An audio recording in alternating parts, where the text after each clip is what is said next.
Da zovem, a? Zovi ih, brate. Evo, brate, zovem. Ajde. Mamu. Šta? Kovre nije dostojan, bre. Znači da vas ne pregledam, bre, mamu, vam jebam, bre, si vam, bre, pičkava materina. Šta? Šta je ovo, bre, brate, bre?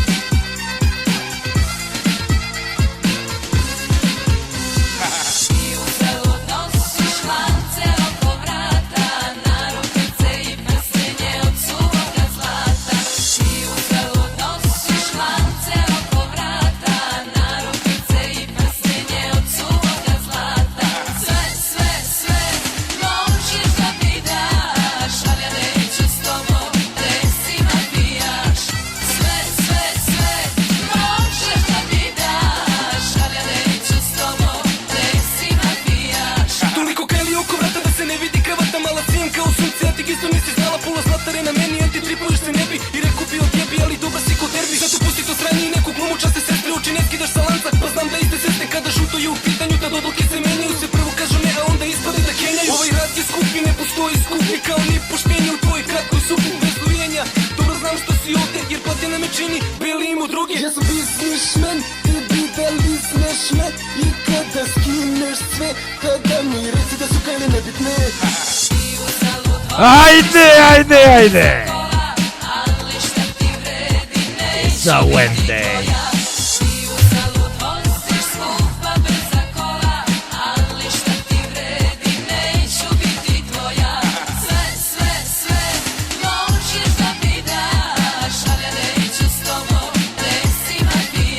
Kalimera, friend!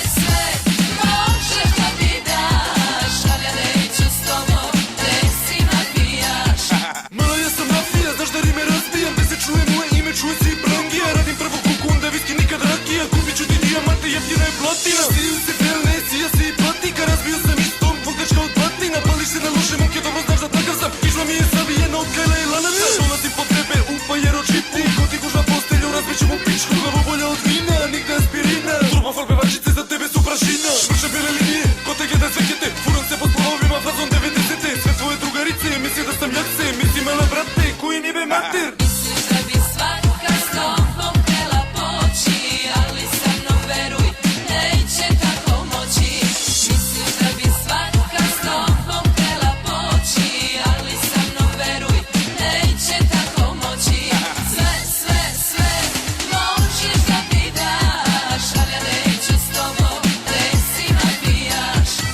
Sve, sve, možeš da mi daš, ali ja neću s tobom, reci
who really managed to quite eloquently explain, obviously in short form, how the situation that is unfolding in Sudan came to be. And it's a little bit more complicated than simply Dubai, proxy, and so on. Dubai and proxy plays a pretty big role, but these things don't just like spontaneously happen. You can't just invent and buy an army. There has to be particular power vacuums at play, which then make something like this happen. So my idea is we first watch a highlight from the D program where he outlines that fantastically. The analyst and content creator's name is Jude Bella. And then we're going to move into a brand new video that he made on the topic. That's probably going to be around half of the stream. And then the other half of the stream, we have a new CIA Harris video. And we have a very interesting video about the AI girlfriend epidemic, which is always very fun. But chat, as always, I must ask you, did any of you commit die? Because if you're dead, I need you to tell me in chat right now. Because as we all know, heaven or hell, doesn't matter.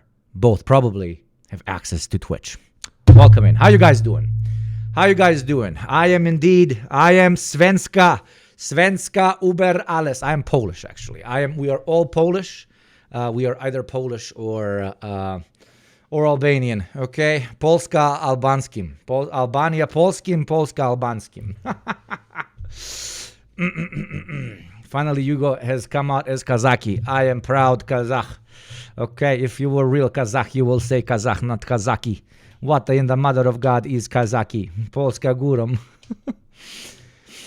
I am indeed dead inside. If there's anybody in here that's not dead inside, it is Yukubashi, so please. My partner woke me up at 5 a.m. this morning, so I'm dead. Why the fuck did your partner do that? What an absolute asshole. Was it something like, oh, you have to take care of the kids. Oh, you have to clean up the apartment. Oh, you have to carry your weight when it comes to the relationship. Fucking gaslighting evil partners. Kazaki has that ooh twang. Yeah. I'm a Kazaki. Yeah, it's kind of more cute. I'm a Kazaki. Svenska politika. No, I can't. I do not understand what you're saying, my friend. I'm feeling like a nice Mazda MX-5. I'm doing good. You're doing good and small? That's very cute. Bad dream and I had to clean. There we go. Classics. I love how I guessed it. I'm eating crazy hamburger. Is it very spicy? Does it have oil from Iraq? I'm a Kazaki. Dead, but just hit my weekend. I was going to sleep, but it's been too long since I caught a stream. Welcome in, my friend. Welcome in. Hopefully, I'll put you to bed. Or maybe give you enough energy to properly process all of the shit we're going to be talking about today. But yeah. Personal life updates. Nothing much. Like, I went for a walk today. I prepared the AD program episode that we will be recording tonight. I want to pick this up. It's pretty cool. It ended up being too big. This is XL. I'm a very large man. This is XL. Why the fuck are we... What the fuck? Like, what the fuck?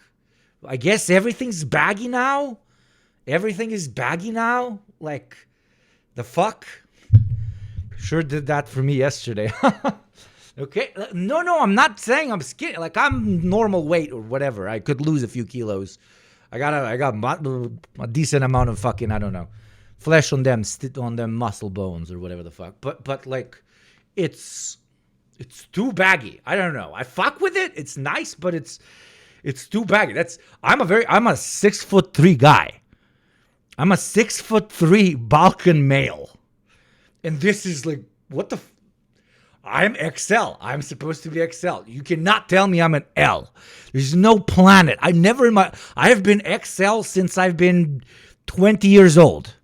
So what the fuck? What is this? Why? It's because all of you fucking Zoomers and Gen Alphas like everything baggy. So I guess we're going back to baggy. And that's it. I have a black shirt underneath. And that's it.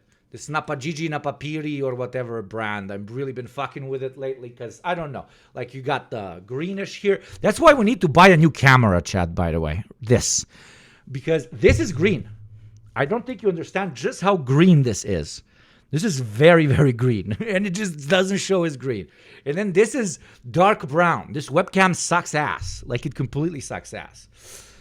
Serving alt teenager at a protest. Did you wash or shrink it? I just bought this today. It got in the mail today. So maybe I should get my washer to shrink it. You know? It's gray, bro. It is not gray. This is green. The camera cannot catch it because it sucks. Thank you, Comrade Zebra, for supporting a camera that is not daltonistic. Subscriber. We were taking a color blindness test. Fuck you, chat. You will not gaslight me into not being able to see something properly versus the camera. And also, if I was colorblind and it was properly depicting it on camera, I would be able to see it on camera as the same color. But I see it as one color IRL, and then I see it as a different color on the camera. Fuck you. Why am I even explaining myself? You guys are fucking assholes. 6'3" Balkan buff built guy. Holy shit. And this is still large on me. I'm 5 foot, so I guess I could live in that as a tent. Yes, unironically. You could be like that Leonardo DiCaprio character that lived in a bear. But I'm the bear, and you killed me, and I live inside of you. 6'3". Yes, I'm 6'3". Why is that? Why do so many people think I'm short? Have you guys seen my Instagram account? Have you people seen my photo next to my beautiful brother JT? Have you not seen that? Wait.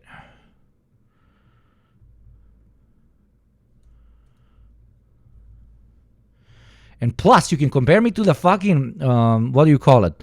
You can compare me to my door frame every time I go outside. This is so confusing.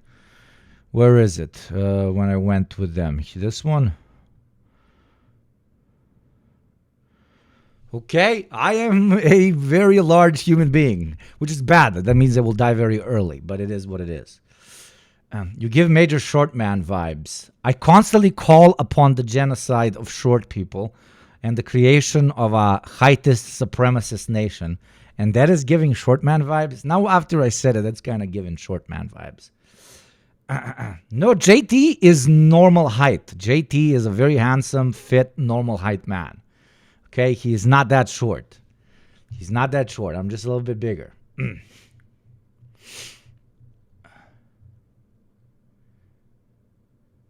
I don't know. I always assume the louder the man, the shorter. Of course, I'm going to be loud, my friend, because you're listening to me on Twitch and I'm screaming into the microphone. I'm basically screaming into your ear. The louder the man, the shorter. What? Now, I think, is it happening? I think it's happening. I think this is the first time I am being triggered by my own chat. You're unironically succeeding. What the fuck?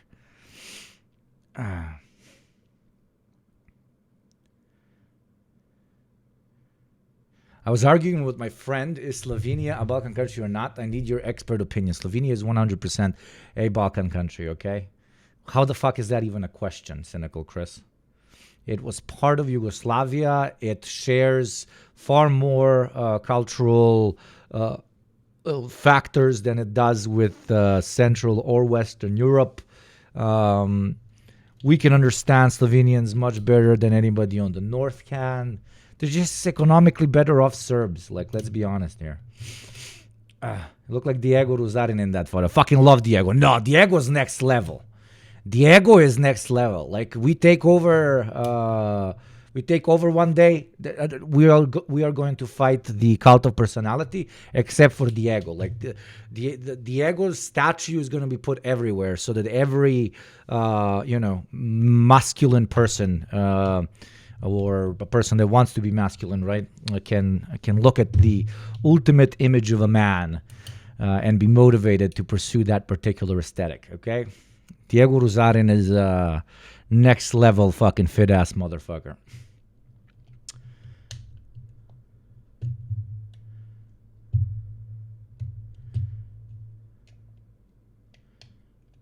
The ego statue. Yes, we will just have it, the ego statue. How tall is Hakim? He will kill me if I tell you, so I will not tell you.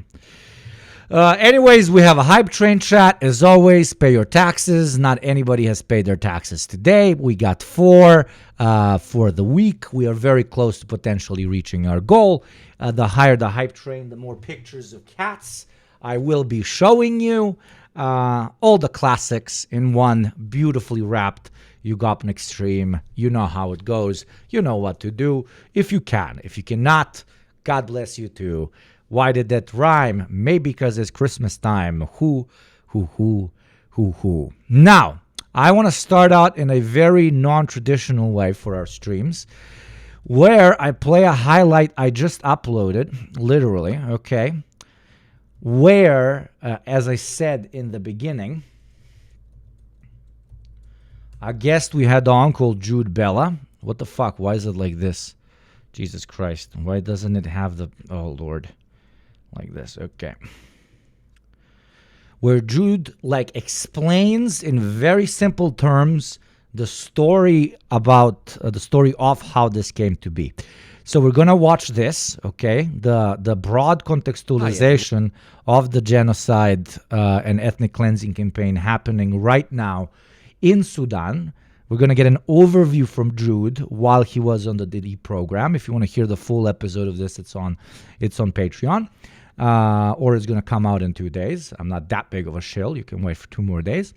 And then we're going to move to his video that literally just came out that is absurdly undervalued, okay, by the algorithm. How Manchester City's Sheikh Mansour is funding the war in Sudan, where we're going to get even more context. So we understand the whole picture, and we're not learning about this picture from some random guy in New York or Los Angeles, but we're actually learning from a person from the African continent who is a political analyst and also a comrade to a very large extent, at least in the form of anti-imperialism. So I think that's how we're going to do today's lesson, if we want to call it that, or today's bar shouting match. Learning from a African comrade about the intricacies of the horrors that have led to the even greater horrors that we now see developing in Sudan. So let's start out with this. I do encourage all of you, since I'm here, I'm going to use you for this. Sorry, this is uploaded by us, so if we can fuck with the algorithm and get it boosted as much as possible with likes, I would really fucking appreciate you.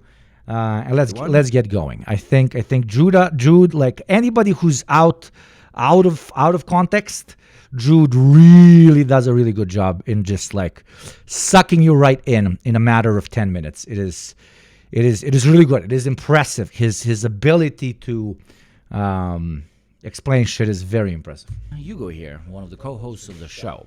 What you're about to watch is a highlight from one of our most recent episodes. To get access to the full version, receive 2 exclusive episodes a month, get every episode 1 week early, and help us stay as independent as possible, support us on Patreon through the link below. Thank you. Now enjoy the show. It would be very interesting to hear your perspective on, and that is everything that has been happening in Sudan. How this horror that is unfolding in front of our eyes came to be, and what's currently happening. Sudan's case is it's quite a disaster what's going on there.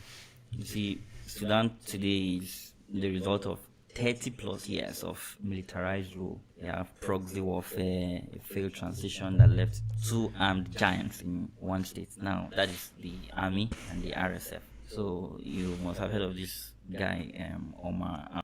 Well, you need the audio up. Oh, Jesus, I told the editor to get the audio up, for fuck's sakes. Okay. Filters. Al-Bashir, that's the dictator that was overthrown in 2018, 2019, thereabout. Yep. Yeah. So he was the architect of all of this horror in Sudan right now. So to understand what's happening right now in today's Sudan, you have to understand that the country never really left military rule. It only changed uniforms. Omar al-Bashir ruled from 1989 to 2019, and he came to power in a coup. He used Islamist ideology, ethnic militia, all these things we've talked about today. He used divide and rule tactics. And then in Darfur, in 2003, the famous genocide that happened there, the regime decided to arm Arab militias. Those guys were at the time referred to as the Janjaweed. And the decision came from there was this rebel group that woke up in Darfur and decided to protest against the marginalization of the non-Arab people in the country. So Omar al-Bashir decided to arm this Janjaweed militia to fight against the rebel group. This is the origin of the RSF. So this RSF were not any trained military group. They didn't go through any training of any sort to teach them how to handle civilians, how to conduct themselves in war, nothing of such. So Janjaweed militias are formed, they were later formalized into the Rapid Support Forces by al-Bashir. And the reason he did this was to call it the coup-proof, that is to protect himself from the country's military, that is the army now, so they don't remove him from power. So they were like checkmating themselves, the RSF against the army. So this structure was existing right from al-Bashir's time. But the whole thing that turned this group into what they are now is the introduction of this Hamdan Dagolo guy. This guy they call Hemeti now, the leader of the RSF. He was the one that created the empire of RSF as it is today. He turned it into what it is today. Because in 2017, he happened to seize this gold mining site. He seized it with the help of his militia fighters, and then funneled smuggled gold from there into Dubai.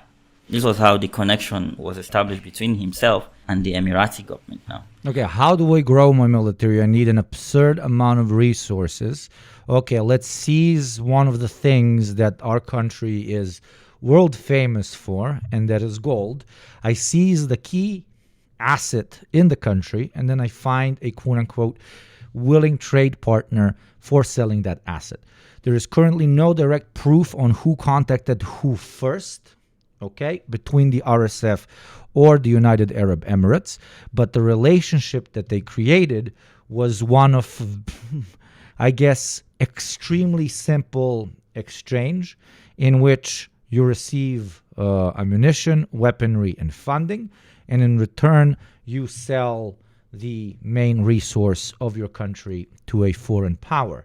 This continuous snake eating its own ass loop allows for you to play a completely different game domestically when it comes to how much you can upgrade your army versus the army that in the case of the RSF you're trying to coup.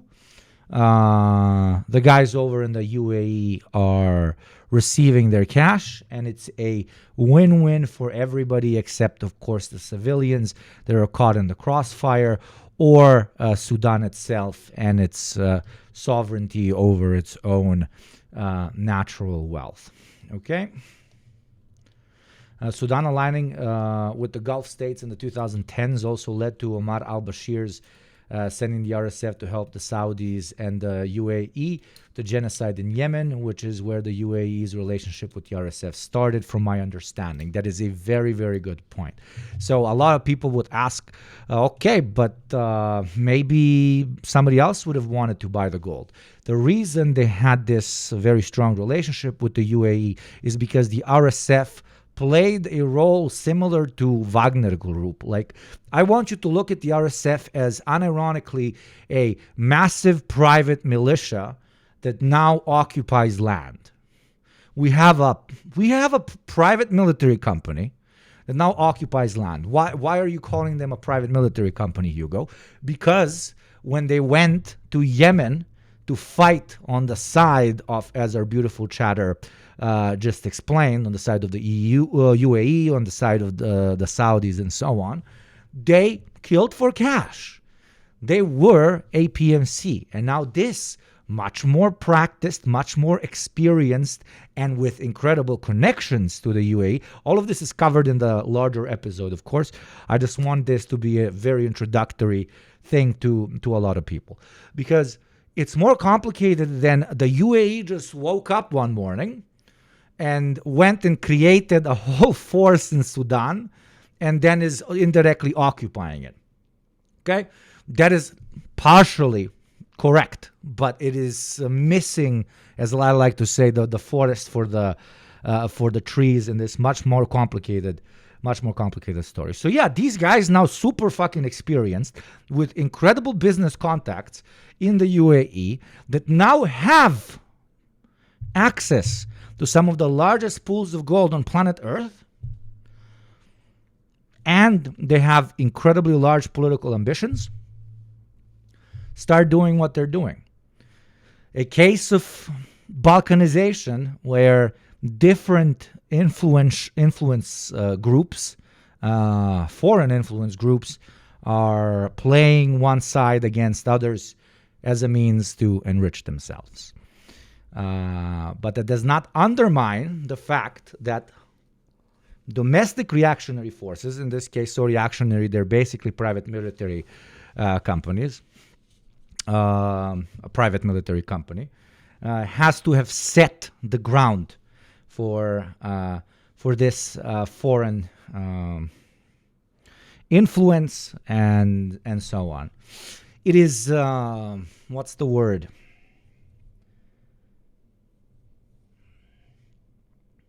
It is infantilizing to always paint countries as it is only foreign influence. It is more complicated than that.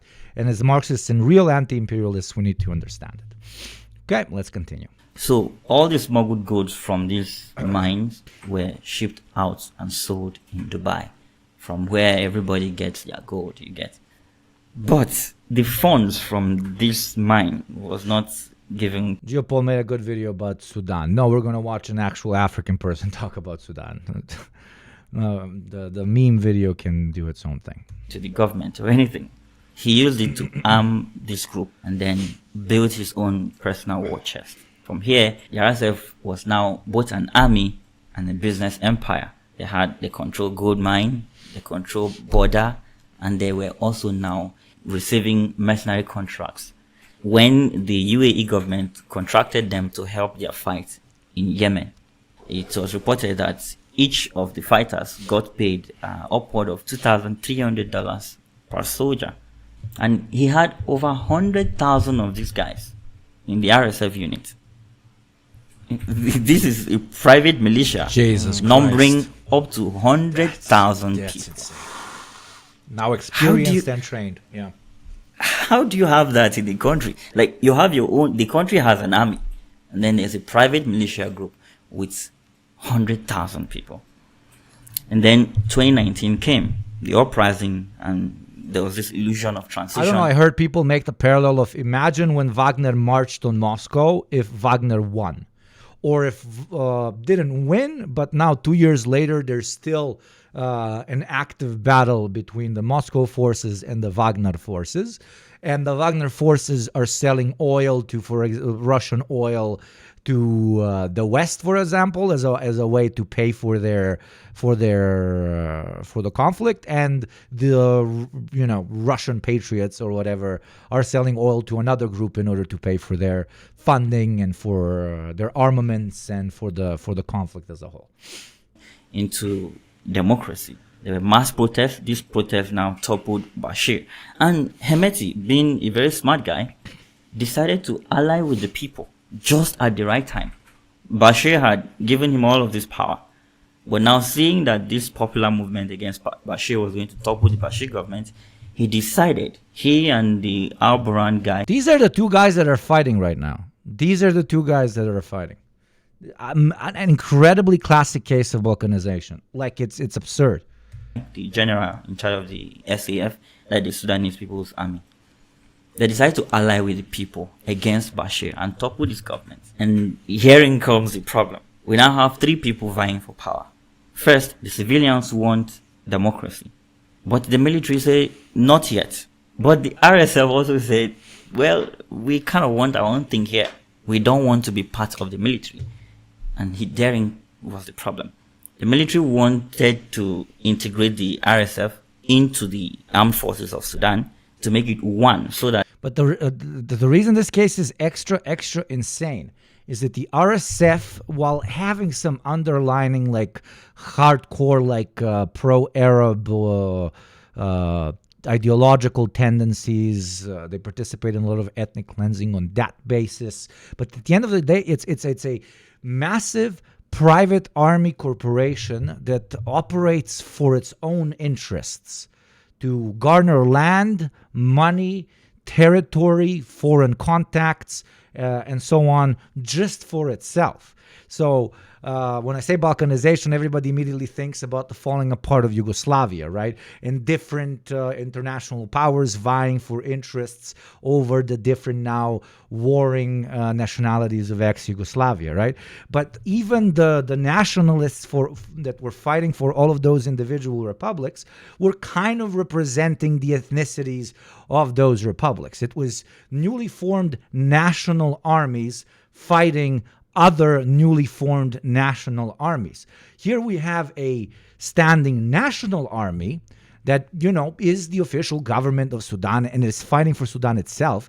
And then we literally just have a massive PMC. This is Metal Gear Solid. I don't know if you're getting what I'm trying to put down here. This is Metal Gear Solid. This is a PMC that has a hardcore payer and backer in the UAE and probably other places, together with the local warlord, strongman, dictator, call him whatever the fuck you want, that represents RSF, that is basically taking over a country. This is setting insane precedents. Insane fucking precedents. Al-Burhan can control RSF. But the Hemeti guy, if this was done, was going to lose access to his gold mines, and then he could no longer outsource his guy. And Dubai was going to lose access to the gold mine as well. Yeah, exactly. So he quickly decided, no, this is not going to happen for me. And the fight between Burhan and Hemeti began. This led to the civil war we're witnessing right now. But why is the UAE involved, and how are they involved? Now, whether people believe it or not, the UAE is funding majority of the violence happening in Darfur right now. Our next upload is about that particular story. That's what we're going to watch afterwards. It's a wild story. You have the UAE building what they called humanitarian hospitals in Chad border. And then in these hospitals, they send planes with supplies that's supposedly humanitarian aid, right? But when you open them up, they're weapons. Wow. And those weapons are being trucked out to the RSF unit. So Dubai is kind of funding the RSF. Dubai is getting supplies of gold from Hemeti. And Dubai has been funding agricultural projects in Sudan. So it's more than just gold for them. For Dubai's government, this is like trying to capture land as well. Because having Hemeti, because as it is now, you asked about what is currently happening in the country right now. Right now, the country is effectively split. Mm-hmm. There is the RSF controlled region and then the Sudanese army controlled region. So I think what Dubai wants is to maintain the status quo so that they have some level of influence over a government having Hemeti in charge, because such a government answers directly to them, and then it will ensure the steady flow of gold. They can also have land to cultivate their agriculture and ship back to them. Like the Americans are playing checkers and the UAE is playing chess. Because the UAE has adapted to true late-stage capitalist warfare. What do I mean by this? The Americans deploy their planes, the Americans deploy their troops, or the Americans train particular reactionary national forces against the establishment in a particular country when they want to coup it. The UAE is simply using a private army. There's not a single Emirati citizen that has to fly a plane or step on the ground. Hence my Metal Gear Solid reference. This is a massive PMC taking over a country And sure, once it takes over the country, it will all of a sudden be probably praised by the so-called civilized world for having brought about peace or something. But even if it doesn't, if it simply occupies those territories, extracts resources, the members of the PMC will live incredible, lavish lives with slaves and whatever, right? And the foreign power, in this case, the UAE, will receive the resources it wants in return. It's an absurd, almost video game reference level of occupation. Hey, I want a whole part of a country. Why don't I just fund a PMC that already existed there to take over everything? And I insist on calling them a PMC because that's what they are. They are soldiers for hire that get a lot of fucking benefits if they do whatever they need to do. Like, the army are not beyond critique, of course, specifically when it comes to their airstrikes hitting civilians, or when it comes to aid access, like the Sudanese government created the RSF. But we have to recognize the brutality of the RSF and that they are inherently genocidal and destructive. The army takes over towns, but the RSF burns them down, engages in massacres and human trafficking. There is so much of a tendency by Western and Emirati institutions to equate the two. Absolutely great point. Of course, the other one should be criticized, but just the scale of what the RSF does is insane. And a lot of you might be asking, but okay, dude, you are a fucking PMC. Why are you bringing so much attention on you that a random Balkan communist right now with 300 other people is discussing it on a Twitch channel?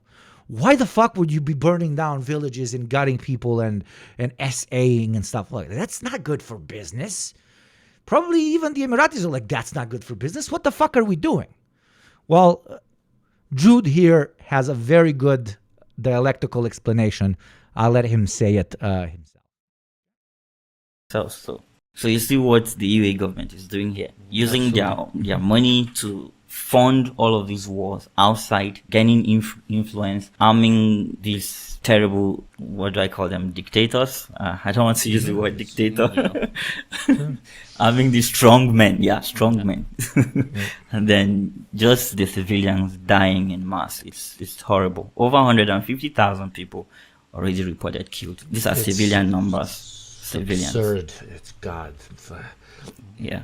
One thing that I cannot explain to myself to an extent is, okay, it is a fight over resources. It is a foreign state financially motivating a strongman, basically an extremely experienced private military that, basically wants to cut out a country for themselves together with their partners. But when you're doing something like this, again, I'm going to come off as a naive for the second time today. Why commit so many atrocities? Isn't that bad for business? Now everybody's looking at Sudan. If they were doing this without literally pulling women and children out of their houses and shooting them at the back of the head, there would be less attention on this. Why such ferocity in what the RSF is doing? During my research into this topic, I found that the way Omar al-Bashir was rewarding them in the early days was that when they fight wars like this,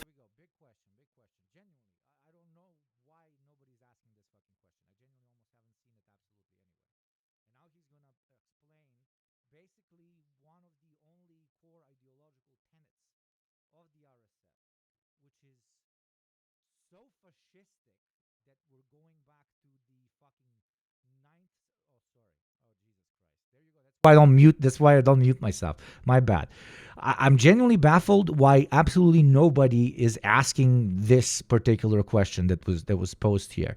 And the way Jude is going to explain it to you is completely mind-blowing, because it is an explanation to an extent so simple and yet so ideologically powerful. The only arguably ideological tenet that the RSF has is so fascistic and so insane that it's like, and he makes, I think, a very correct parallel. It's like 5th, 4th century Vikings. And let him say what that specifically means. The RSF is doing. During my research into this topic, I found that the way Omar al-Bashir was rewarding them in the early days was that when they fight wars like this, especially in the Darfur region, the lands they capture becomes theirs. Do you get Oh that? my God, yes. So you are not fighting for money now. Whatever you capture in this war, spoils of war. Do you understand? This is sort of like the Vikings movement. You destroy this thing, whatever you find there is yours. So this is basically arming mad people, and whatever they capture in war becomes theirs. Be it This is like American Manifest Destiny, but it's a private military corporation doing it. That they're unironically colonizing, even though most of these people, unfortunately, are also Sudanese. But now we have a private military entity colonizing its own country, where soldiers, that's the main fucking dialectical materialist analysis of why they are going into houses and blowing everybody's brains out, because there's nobody to occupy the house now. It's my motherfucking house. And that is fucking dark. That is fucking dark as fuck. But it also sets an insane precedent for other PMCs to copy this. For other PMCs to copy this.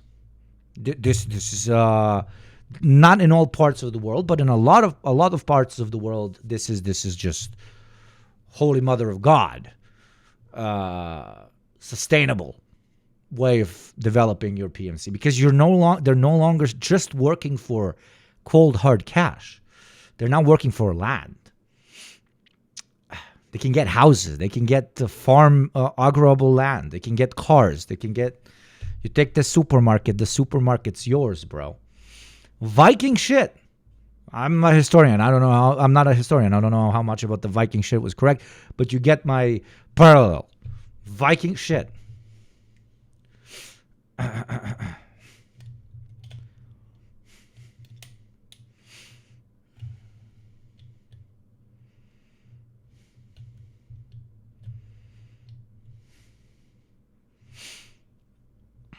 women, be it children, be it land. They just level everything. And to make it worse, they are carrying out these atrocities against the non-Arab people. That is the most important part, which makes this ethnic cleansing. There we go. So now you know the basics. Now let's go into Jude's actual very long video. Oh my God. There you go. And now the audio levels are off the fucking charts. I'm sorry, chat. My bad. Please, the link was in chat. If you could help boost it, it's the official Deprogram account. I would love you. The pinned one. And afterwards, when we're going to watch this video, I want you to boost Jude's brilliant video as well that I haven't watched. So let's get into it. October 2025. Also, partly how the Roman Empire worked. You fought, you were given slaves and land. Yeah. Yep. We are 50th minute. Reminder to everybody to please subscribe. Gift to fellow chatters that might not be able to afford it. If you are a taxpayer, especially one from the West, I do encourage you to write !tax. Figure out how much tax you owe to the Ugopnik division. We are so absurdly close to reaching our goal where we can finally buy a camera in which green looks like green. 0%, zero sponsors, zero ads, completely grassroots funded. Thank you if you're considering doing bits. Thank you if you're considering subscribing for yourself. And extra thank you if you're thinking about gifting subs, or as we like to call it here, paying taxes. In any of these cases, I am beyond grateful to you for allowing this project to continue. Now, let's continue talking about Sudan. Gamba, do you want? No, we are not going to Gamba today. No, I can do I don't know if I can Gamba today. I'll see if we can Gamba. Listen, if we hit 2.5, we will Gamba. Okay? Let me make another text. If we hit 2.5, we will Gamba. Where is the text thing? Text. We hit 2.5K, we Gamba. Okay. We hit 2.5K, we Gamba. Those of you who do not know how we Gamba here, ask other chatters and they'll explain. It's very fun. Jesus. I thought I left the marketing world, and yet I cannot. I'm too good at this. We hit 2.5K. We gamba. There you go, right here. Thank you very much, Trick the Rogue, for paying your developing world taxes. And thank you to Nightman for your 3 months, Nightman. That is very kind of both of you. Thank you very much. What camera are you going to get? I have a beautiful mod that has helped me with this. Wait, I got it pinned, I think. So, copy image. What the fuck? Copy link. So, Sony Alpha ZV-E10 2 mirrorless or whatever. This is a bunch of the shit, and this is obviously not everything. I'm gonna get a bunch of lenses, all kinds of stuff. But apparently he told me that this is really good for streaming. If you disagree with him, you must fight to the death. The ruling classes will truly do everything in order to maximize profits, and yet people still defend capitalism. I also managed to convert my Christian friend to be anti-capitalist simply by explaining that all the shit that is happening is because of the pursuit of profit in capitalism. Absolutely, and thank you for your service. Also, very nice to see you, GMT. What's up? What's up? All I know is that Fujifilm is a lady magnet. Damn, I don't need that. I already got too many ladies and men and everything, you know? It's so fucking disgusting that knowing that cynical Zionists and Israel defenders will use this genocide in Sudan, a whole town are worded and slaughtered, and the destruction in Congo as a gotcha. I've never seen such depraved scum. It's insane. It's fucking insane.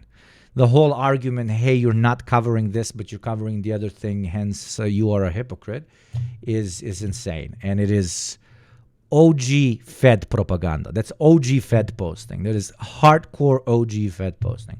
And seeing even some leftists fucking do that shit is beyond pathetic. Beyond pathetic. October 2025. The Saudi maternity hospital had survived 500 days of siege. It was the last functioning medical facility in a city of nearly 500,000 people. Doctors performed surgeries by candlelight. Mothers gave birth in hallways. Children with bullet wounds waited for beds that would never come. Then, on October 26th, the Rapid Support Forces broke through the city's final defenses. What happened next was systematic. RSF fighters moved through the hospital, room by room. Patients were shot in their beds. Mothers clutching newborns were killed where they stood. Doctors trying to shield their patients were executed. And those who tried to flee were hunted in the streets. Hundreds of bodies piled on top of each other inside Sudan's only health facility in the city of Al Fashir. By the time the sun set, nearly 500 people lay dead. WHO warned of mass atrocities and a descent into an even darker hell. Satellite imagery captured what witnesses couldn't bear to describe. Objects consistent with human bodies, lying in neat rows outside the hospital entrance. The sick, the wounded, the dying, all of them killed in a single Current estimate is over 150,000 civilians. afternoon.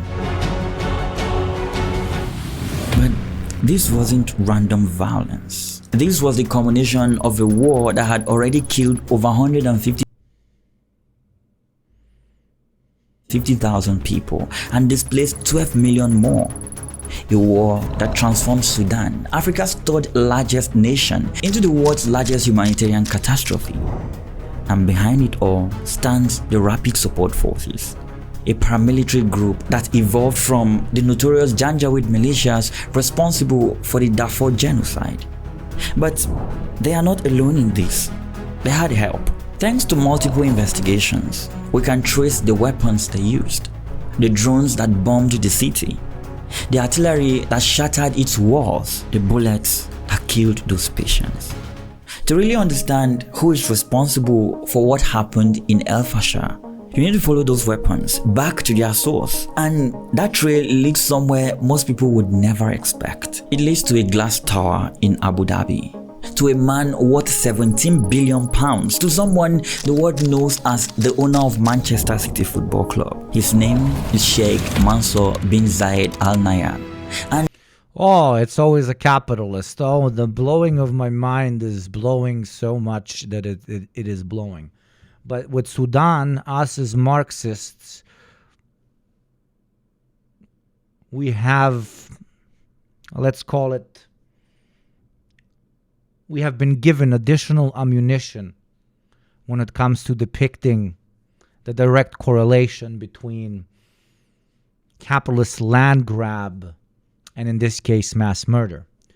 And that is to show them just how in your face this particular situation is by creating a picture, a very real picture, for those that we might be talking to, where it is unironically a couple of very large capitalists in relations to a literal private military company taking over an entire country. It is so late stage capitalist that there is no need for religious fervor, nationalist fervor, or different strains of reactionary ideological fervor. It is money for blood and gold. It is late stage capitalism personified. There is nothing, no attempt at covering it in a veil of bringing democracy or saving this or that group or whatever they used to pitch back in the day. It is, do you have gun? I have gun. Do you know how to use gun? I know how to use gun. I will give you land and I will give you money. That is now the Sudanese RSF leadership. And then when the Sudanese RSF leadership is talking to UAE capitalists and leadership, they ask them the same question. And that relationship flows down until they enter your house and got your child in front of you. So if you have to use something as horrendous as what is happening in front of you as a way to explain the direct link between capitalism and imperial conquests such as this, to someone who might find it a little bit difficult to understand the relationship between capitalism and British expansion during the era when the sun could never set on them. Maybe that's a little bit complicated for them to understand. But this relationship between money and genocide is the simplest one I've seen in a very long time.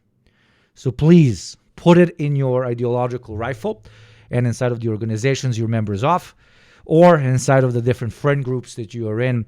Use it as a means to explain the direct correlation between resource extraction, capitalism, and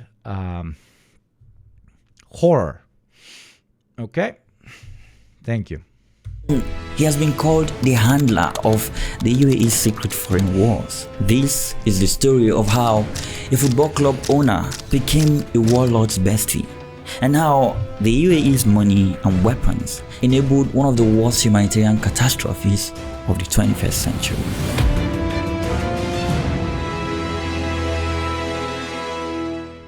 To understand what is happening in Sudan right now, I need to show you a map. Take a look at this. The country is currently divided between RSF fighters, the Sudanese armed forces, and other militias and rebel groups. Sudan is burning.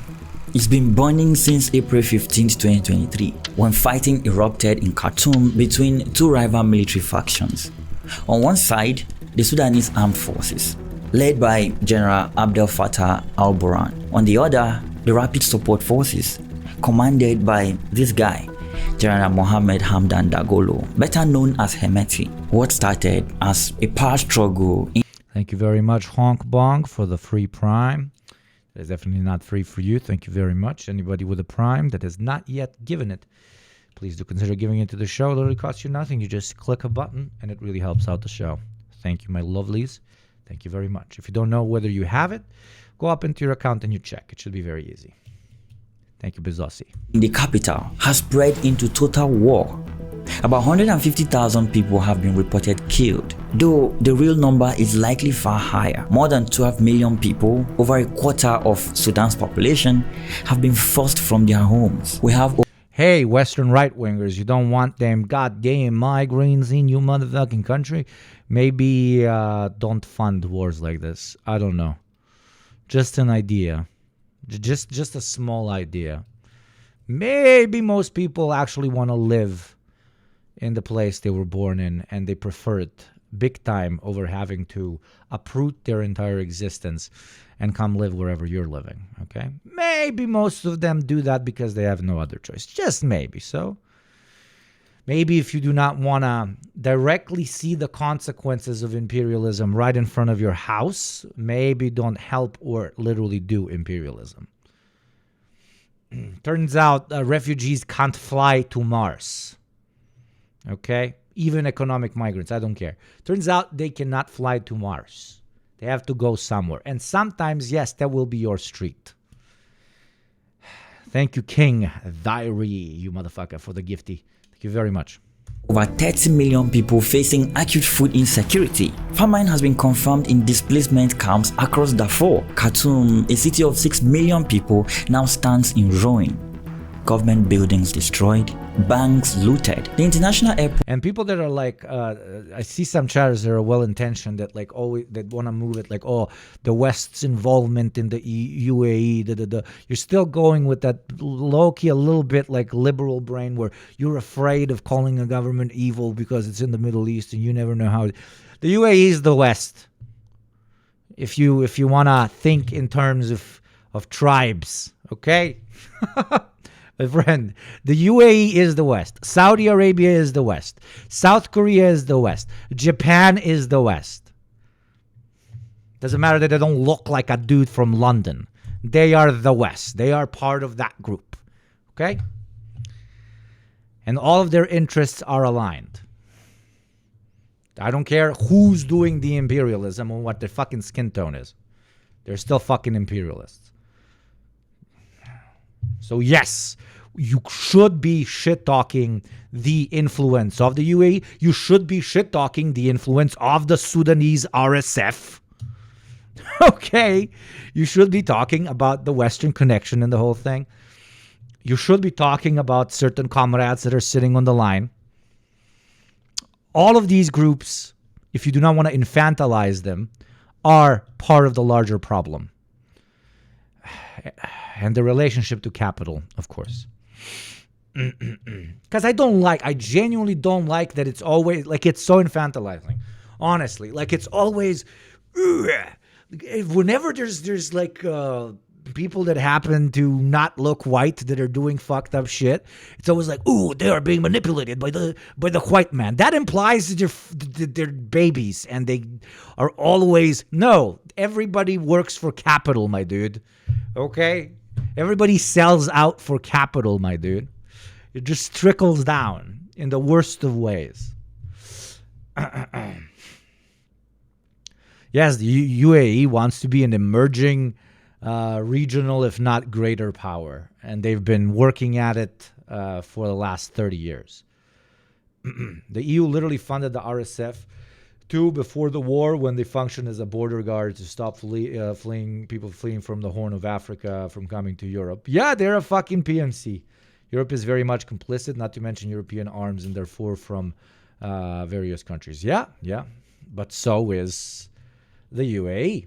So is the RSF. I'm Kenyan and our government is very much supporting particularly the RSF. Kenyan Army guns have been found there. Our president actually hosted Hemedi earlier this year and literally denied this in a recent Al Jazeera interview. There we go. Thank you, Kansara. Thank you. But no, some people want me to consider everyone like little stupid brown people that get manipulated by the Western... Sure, some of them do, but some of them very willingly sell out. Okay? They are also pursuing their material interests.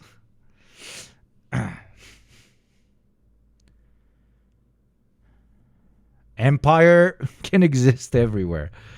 Lord, you're Marxists, please, please don't. You owe nobody nothing, okay? You're Marxists. You don't have to fear calling evil evil, no matter where it manifests on planet Earth. Al Jazeera is funded by Qatar, not UAE. Airport's runway looks like a graveyard of wrecked aircraft. At least half the population has fled the country. The country is effectively split. The Sudanese armed forces control most of northern and eastern Sudan. General Burhan run what is recognized internationally as Sudan's government from Port Sudan after Khartoum became too dangerous. The Rapid Support Forces control virtually all of western Sudan, specifically Darfur, the vast region bordering Chad, Libya, and the Central African Republic. After the fall of El Fasher in October 2025, the RSF now dominates every major city in Darfur. But who are these guys? I mean, the RSF, and why are they fighting? To answer that question, you need to go back 2 decades, to 2003, when Darfur erupted in violence. For too long, the people of Darfur have suffered at the hands of a government that is complicit in the bombing, murder, and rape of innocent civilians. Rebel groups rose up against Sudan's government, protesting years of marginalization. Sudan's dictator, Omar al-Bashir, responded by arming Arab militias from nomadic tribes. What did he do? He went with the balkanization. There you go. Arab versus black. I'm going to pick a group. Okay, let's go with the Arabs. I'm going to give you a bunch of fucking guns, and then I'm going to ideologically start festering roots of balkanization, aka us versus them, and that leads down the path that we all know very, very well, okay? Here on YouGovNik Twitch, we talk in systems. We don't talk in fucking cultures. Called the Janjaweed, a word that roughly... It doesn't matter if it was the other way around, motivating black Sudanese against those who are defined as Arab Sudanese. We talk in systems. Translates to devils on horseback. Khartoum's forces, aided by local Arab militias known as the Janjaweed, launched a campaign that destroyed entire villages. We made a whole documentary about their evolution. I'll leave a link so you can check it out. The Janjaweed carried out what the world would recognize as genocide. Between 2003 and 2008, they killed an estimated 300,000 civilians. They displaced 2.5. You know how much work that is? As fucked up as what I'm saying sounds, but it is fucked up. You know how much, like, the effort of killing 300,000 people. You gotta work on it day in and day out. You gotta work on it 24/7. This is like, there can be no second without killing. No second without killing. Non-tiring. That is empire, ladies and gentlemen. That is dehumanization. That is us versus them. That is what no class consciousness does to a motherfucker. Okay? It always is socialism or barbarism, isn't it? Million people. And they systematically burned villages. They massacred civilians. They used rape as a weapon of war. They targeted non-Arab ethnic groups. That is the Four, the Masalit, and the Zagawa. The International Criminal Court eventually indicted Omar al-Bashir for genocide, war crimes, and crimes against humanity. But his commanders were left unscathed. One of those young Janjaweed commanders was this guy, Mohammed Hamdan Dagolo, known as Hemeti. He was born into the Power vacuums, eh? Power vacuums. Lord. Balkanization have been a political thing in Sudan ever since the 50s. Absolutely. When the British and Egyptian controlled parts of Sudan reunified, and even after the split in both countries, the subsequent government continued to run their country in ethno-nationalist way. Yes, continuing the either the split or the attempted unification under post-colonial rule is the fucking classic that you do if you want to foster ethnic hatred, through which you cement your power by occupying as much of a territory with a majority of the ethnicity that you've chose. You are now supposed to be the major representative of, and which will protect your interests in return for you protecting and elevating their interests over other locals, if there's even other ethnicities left alive after you've taken over. But even if they are, you have citizens of first row, second row, you basically do apartheid, and the guys of the first row support you no matter what, even though at the end of the day, you truly are usually even giving them jack shit compared to how much you're fucking making for yourself. Thank you, Bilazer, for the 2-month streak. Thank you very much. Igad tribe. He worked as a camel trader with minimal education.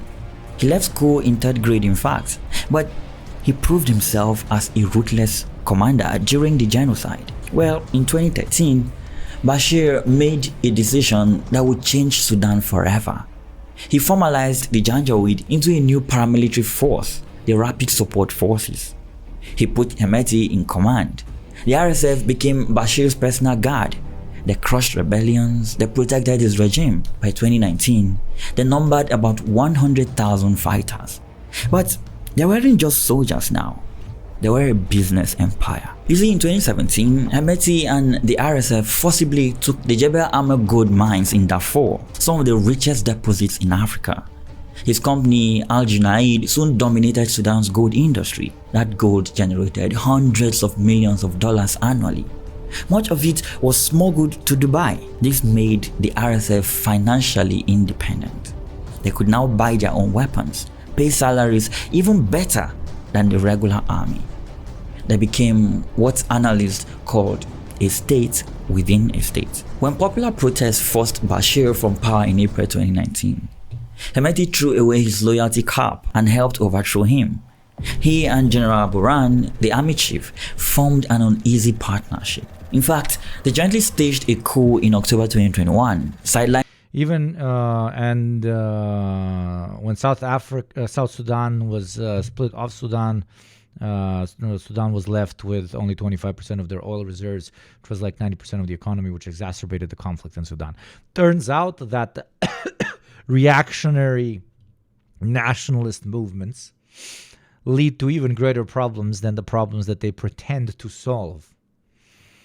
Who could have fucking thunk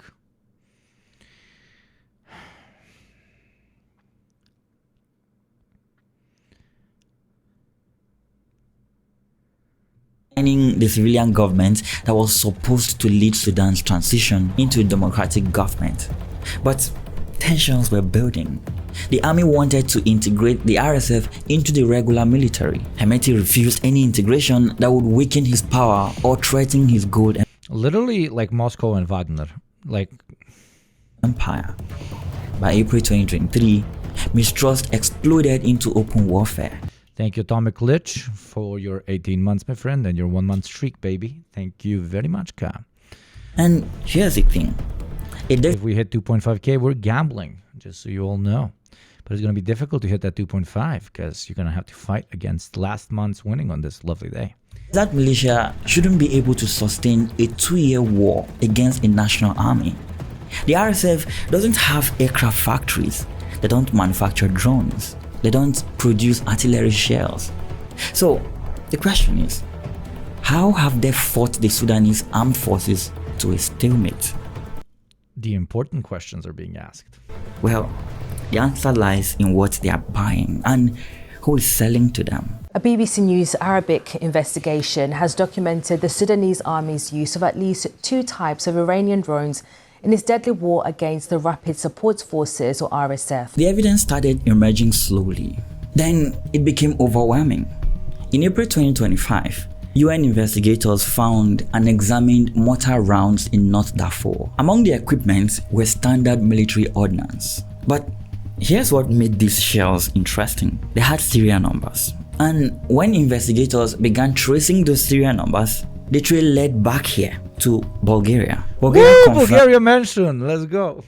They had manufactured and shipped those exact shells, but not to Sudan. The recipient country was 1,800 miles away from Sudan, somewhere in the Middle East. Yeah, the United Arab Emirates. Allegedly, they got those deliveries in 2019. So how come the weapons are now in... It's the fucking UAE. They were selling to the UAE. The UAE was selling it to the fucking RSF. Sudan. Bulgaria's government stated clearly that they had granted no authorization for re-export to Sudan. Haha, suck my ass! Haha, Bulgaria on top, bitch. They had issued no licenses for defense products destined for Sudan. Well, this is then troubling. Someone had taken weapons purchased by the UAE Selling weapons to the UAE is never good. Yes, I agree, but still. Haha. and sent them into Sudan's war zone. But Selling weapons in general is never good. Are you implying that selling weapons is good, pandas? Do you believe that weapons should be sold to countries? Do you believe weapons should exist, pandas? That makes you a horrible human being. Pandas believes that we should murder people because he believes in weapons. I, for one, do not believe in weapons. My lack of belief in weapons will make weapons disappear and never exist. It is our belief in things that make them harm people, not the fact that they exist, and their usage defines whether they are good or bad. Even that is stupid. How are we supposed to dominate the aliens? We must hug them, okay? this wasn't an isolated incident. Panda's coming in here saying, I think war is bad, actually. You guys discussing this are all pieces of shit. All war is bad, and you should not be analyzing this. You should be saying this, sitting here and saying, what is happening in Sudan is indeed bad, sir. What is happening in Gaza, indeed horrible. Horrible. Now, in Venezuela, very bad. Why are you complicating it so much by talking about the intricate ins and outs of the whole thing, sir? War is simply bad. Human nature leads us to fighting wars with each other, sir, and that will always be the case because it is in our core drive and imperative to murder each other. Indeed. I am Pandas. I am very intelligent. I'm fucking with you, Pandas. I get what you were trying to say. Resistance is bad, okay? But resist against who, eh?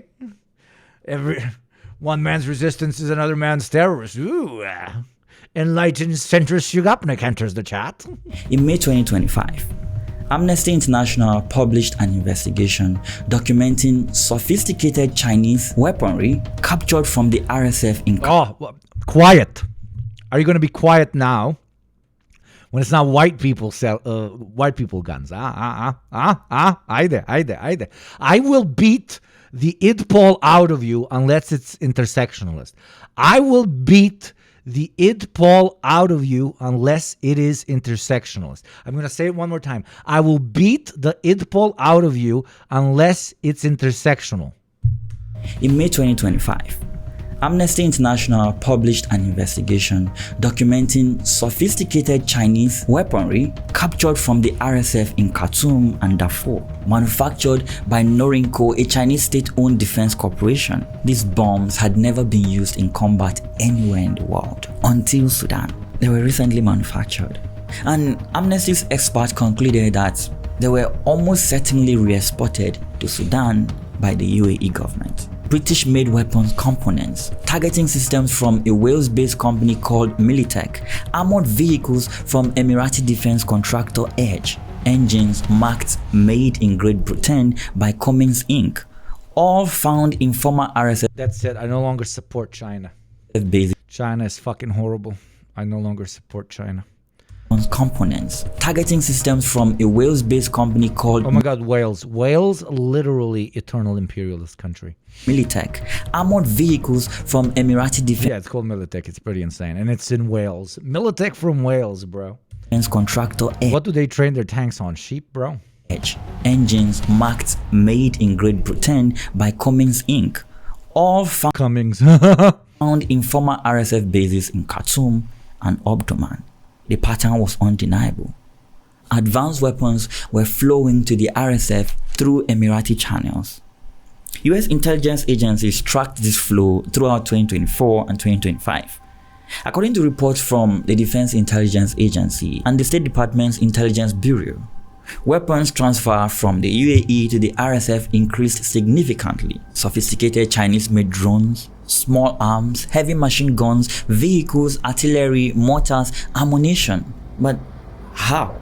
How does an arms pipeline operate on this scale? Well, the answer... This I didn't know, by the way, up until very recently. This is such a fucked up way to transfer arms. And if you don't know how, you're about to hear. This is just cartoon villain approach to transferring arms. It lacks honor in every single fucking way. And most people do it, don't get me wrong. I just, I always thought, like, come on, this is like even if you're supporting a genocide, like this, bro, you're really about to do it like this? Lies in a remote town most people have never heard of. Amjaras, Chad, a dusty border settlement near Sudan's western frontier. In mid-2023, something changed in Amjaras. The town transformed overnight. An airbase that had been quiet suddenly became one of the busiest airports in the region. Cargo planes, massive Lushin 76X began arriving from the United Arab Emirates, sometimes via stops in Entebbe, Uganda, sometimes via Rwanda. The UAE said these flights carried humanitarian aid. In fact, they established a field hospital in Amjaras, run by two charities controlled by this guy, Sheikh Mansour bin Zayed Al Nahyan, ostensibly to treat Sudanese refugees fleeing the war. On paper, this looked noble. Humanitarian assistance for displaced people. How kind. But witnesses in Amjaras told a different story. They described cargo planes arriving at night, not during the day when aid deliveries might be expected. At night, they watched as trucks were loaded in darkness. Convoys of pickup trucks, Toyotas, the RSF preferred technicals.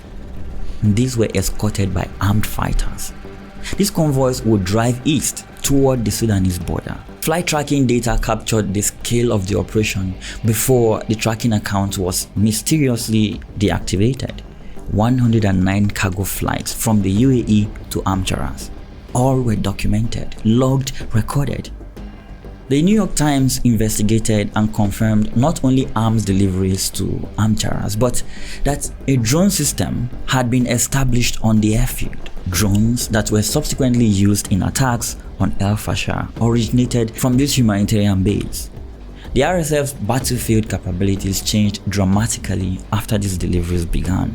A militia that previously had little ability to contest the Sudanese army's air superiority suddenly began shooting down military aircraft, man-portable air defense systems, man-pads. The RSF had never fielded these at scale before.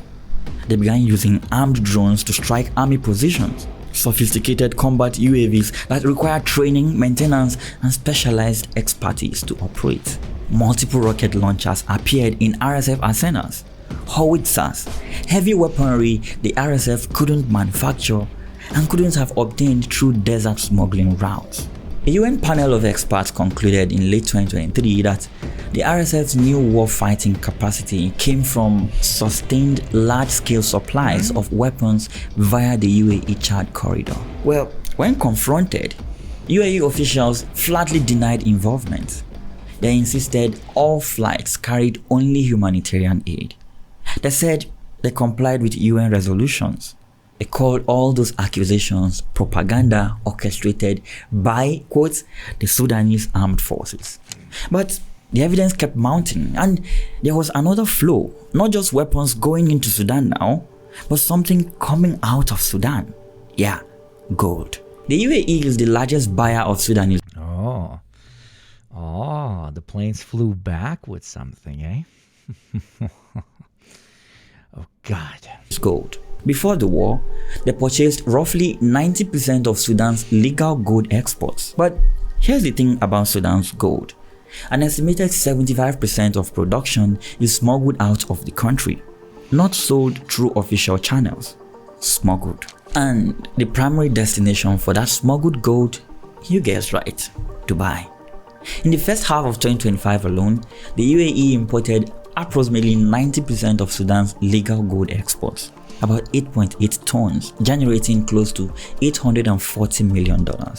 But reports indicated that smuggled gold exceeded official exports by a factor of 4. This creates a perfect loop. The RSF controls gold mines in Darfur. They smuggle gold to Dubai, where it is converted to cash through local trading and jewelry businesses. That cash then helps buys weapons. Those weapons sustain the war. The war secures the gold mines. The cycle continues. Snake eating its own ass. Leaked bank records from 2019 showed the RSF maintained accounts at Abu Dhabi's First Bank. Money flowed through a front company called Tradive General Trading LLC, registered in the UAE. Millions of dollars moved through these channels. In January 2024, the US Treasury Department sanctioned 7 UAE companies, accusing them of supplying arms, financing, and other support to the RSF. The question isn't whether weapons and money flow between the UAE and the RSF. The evidence for that is overwhelming. The question now is, who is coordinating this effort? Who is making the phone calls? Who is arranging the flights? Who is managing this elaborate covert operation? The answer came from US intelligence intercepts in mid-2024, and it pointed Kansara, colonialism never ended, just as local faces, 100%. But they led us to believe that, you know, post-colonial extraction is only going to happen through corporate entities that now legally own resources that they obviously process and turn them into much higher value products, not only raw resources, usually in the West or whoever is buying them legally. But turns out a lot of players in the post-colonial world prefer the more classic colonial approach of resource extraction, and the UAE is an example of exactly that. Like they had already been buying, quote unquote, a resource, but they wanted it cheaper. How did they get it for cheaper? Well, the story tells it. Basically, a private military corporation that occupied an entire part of a country, and then set up a funnel for said gold for far less in exchange for armaments. One man. Most people in the West know this man. All the Arab monarchies are competing for who is the worst, etc., etc. All the capitalist states are competing to who is the worst. Okay, this is a story as old as time. Sheikh Mansour bin Zayed Al Nahyan, for one thing, he owns Manchester City Football Club. In September 2008, his Abu Dhabi United Group purchased the club for around £210 million. What followed was the transformation of English football, like nothing we have ever seen before.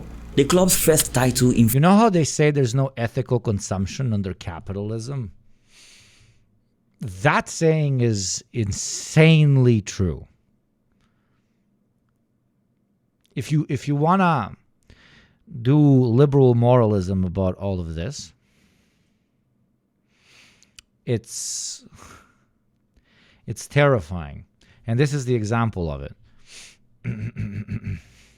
What do I mean by this?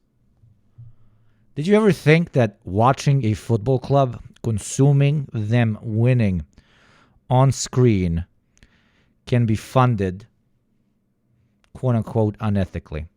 Guys hitting a ball and going through that square necessitates what? Funding for the club, very good players in that club, connections so that they can be played on every screen all over the world. Well, in this case, it is facilitated through literal blood money. Therefore, consuming this football club quote-unquote content is unethical consumption. Watching a football match somehow in this incredibly beautiful, efficient system of ours that we call capitalism contributes to imperialism. It's no wonder us communists sound like insane people sometimes. No wonder, because this sounds insane. Doesn't it? Tell this to a normie. Tell this to a normie.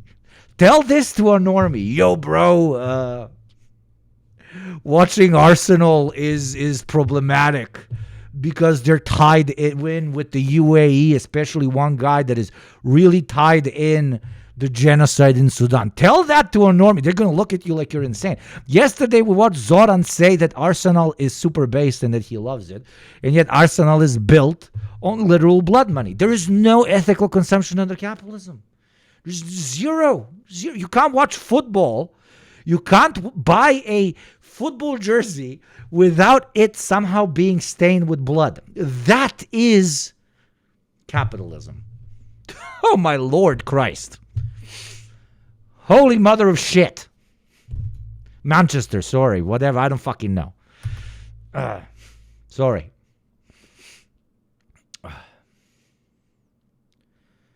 Capitalism ruins sports too. It ruins everything. You would go crazy if we were trying to find quote unquote an ethical product. I mean, you or content or whatever. You would have to live off the grid. And even living off the grid, probably you can find some problematic shit with that. It's unavoidable. It's unavoidable. 44 years. They have won 6 You watching me that I'm agitating against all of this and being like, please subscribe. I need to remind you right now. Please subscribe, blah, blah, blah, the whole shtick. I genuinely would appreciate it. And you would be funneling your money into a communist. But a part of it goes to Amazon. What the fuck? Dude, I'm losing my mind slowly. I swear to God. Give me 10 years and I'll literally be like that crazy unk living in the forest, dude. More since then, now holding 7 Premier League titles. They also have the Champions League trophy, which they won in 2023. Manchester City became one of the most successful and valuable football clubs on earth, all thanks to this man. Sheikh Mansour expanded his empire through the City Football Group to include New York City. You bypass the subscribe and have people pay you directly, like through PayPal? That is owned by Peter Thiel? I don't know. Maybe I should open a P.O. box where you send me stacks of cash? No, there's no way. It's fucking fucked. Oh. WeChat, I gotta give my full ID to you guys. FC, Melbourne City FC, Mumbai City FC. Ironically, crypto, but then also crypto, causes a little bit of pollution and shit. But compared to all of this, money for crazy genocidal dudes or money for Western American crazy genocidal dudes, I guess crypto's gonna turn out to be a decent option. What the fuck? I can't believe I'm saying this. It's wild. It's just wild. If you are normal on planet Earth in its current state, you are the one who is insane. Your tweet about the Twitter location thing is making the rounds on Facebook. Catman shared it. Remind me, who was Catman? Yeah, I went pretty viral. Guys, I'm viral. You're listening to a viral guy. I don't know. That tweet has like 3 million views or some shit. Pretty viral. 2.4 million views, yeah. This one's going crazy. It's going crazy big time. Stakes in clubs. I was mind blown that like my analysis was me. I was being the first guy to do this analysis. It's a pretty simple dialectical materialist analysis of why we have so many people in the developing world LARPing to be white supremacists. And I didn't go down the pipeline of, all of them are just crazy brown people and black people that are LARPing to be white supremacists. No, it's not. It's what the fuck? Who gave you your degree? What? Can you share it? I talked about it yesterday at the beginning of the stream. Indians being the quote-unquote majority of people behind these accounts is an absurdly simple economic rationale, not cultural or racial like this image high-key implies.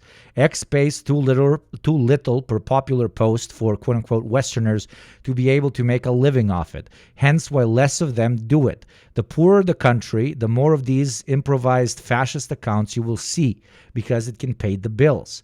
Does this excuse it? Fuck no, fuck all these people. But you're missing the forest for the trees if your take on why this happens is more ideological and cultural than financial. And I say more, sure, for example, there's Sindutva nationalists and so on, blah, blah, blah. But you can't tell me that the insane spike in accounts that do this after X introduced monetization was not a lot of people from poorer countries understanding that they can hustle American right-wingers by pretending to be American right-wingers. Here I explain it better.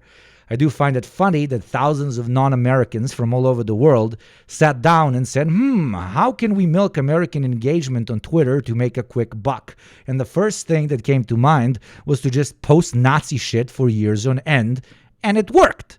It says as much about the states as it does about the scammers. It's almost as if paying people based on engagement on a website where right-wing accounts garner the largest following is going to stimulate thousands of people from poor countries to just post stuff right-wing Americans want to see as a way to make an income good enough for their region. The profit motive, motivating yet again towards horrors not yet imagined. That's my analysis. And it's insane that I didn't see anybody else making that. I posted it 3 days after the whole thing started because I was like, this is obvious. And then I'm scrolling and I'm like, what? Why is nobody? This is fucking obvious. And I was like, what the fuck? Like, what the fuck? Especially like I'm wiggling my fingers at Marxists because every Marxist should immediately think of that. Like, immediately think of that.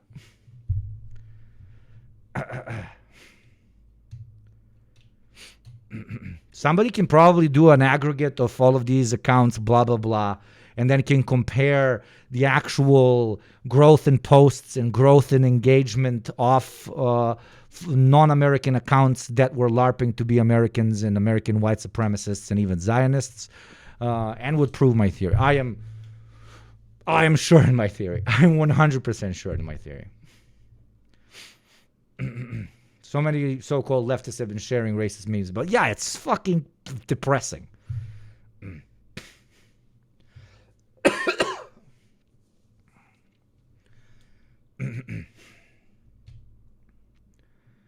Worldwide. In 2024, his team won approval to build a $780 million soccer stadium in Queens, the first such stadium in New York City. He's reportedly worth an estimate. While we're explaining why somebody is doing it under the confines of the profit incentive, that also does not let them off the cuff. Okay, these are people that are sharing hate as a means to garner money. Fuck them. I don't care how poor they are. Fuck them. But it is extra funny. Just how I would say fuck like a very poor white person for being racist. What the fuck? No, eat my ass, you reactionary piece of shit. Same with somebody who doesn't believe in white supremacy and yet shares white supremacist shit as a way to make money. I guess it's more honest to an extent, but also you're an absolute piece of shit.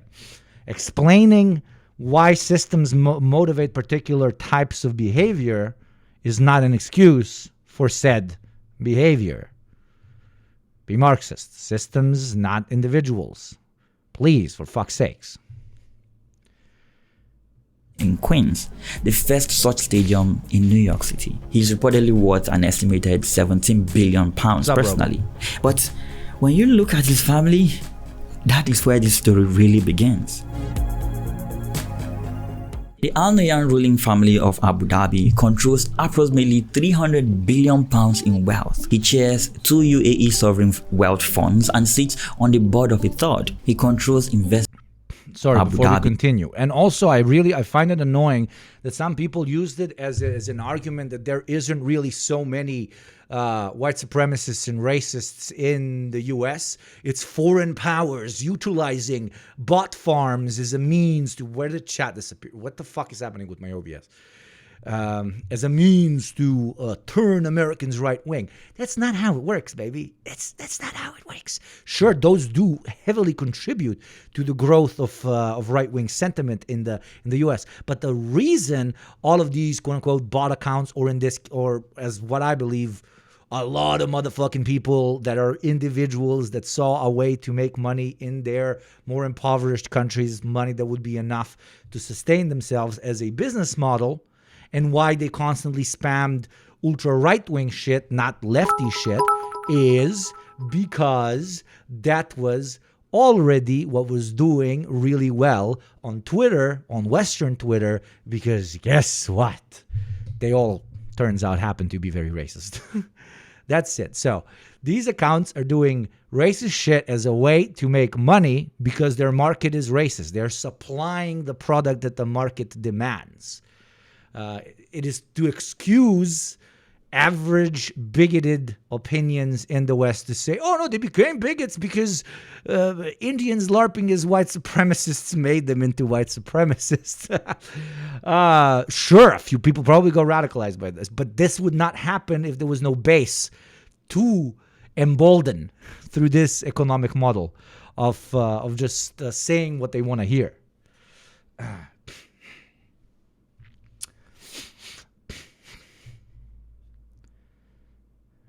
Those accounts wouldn't be huge if there wasn't a need for it. Beautifully put, Barry.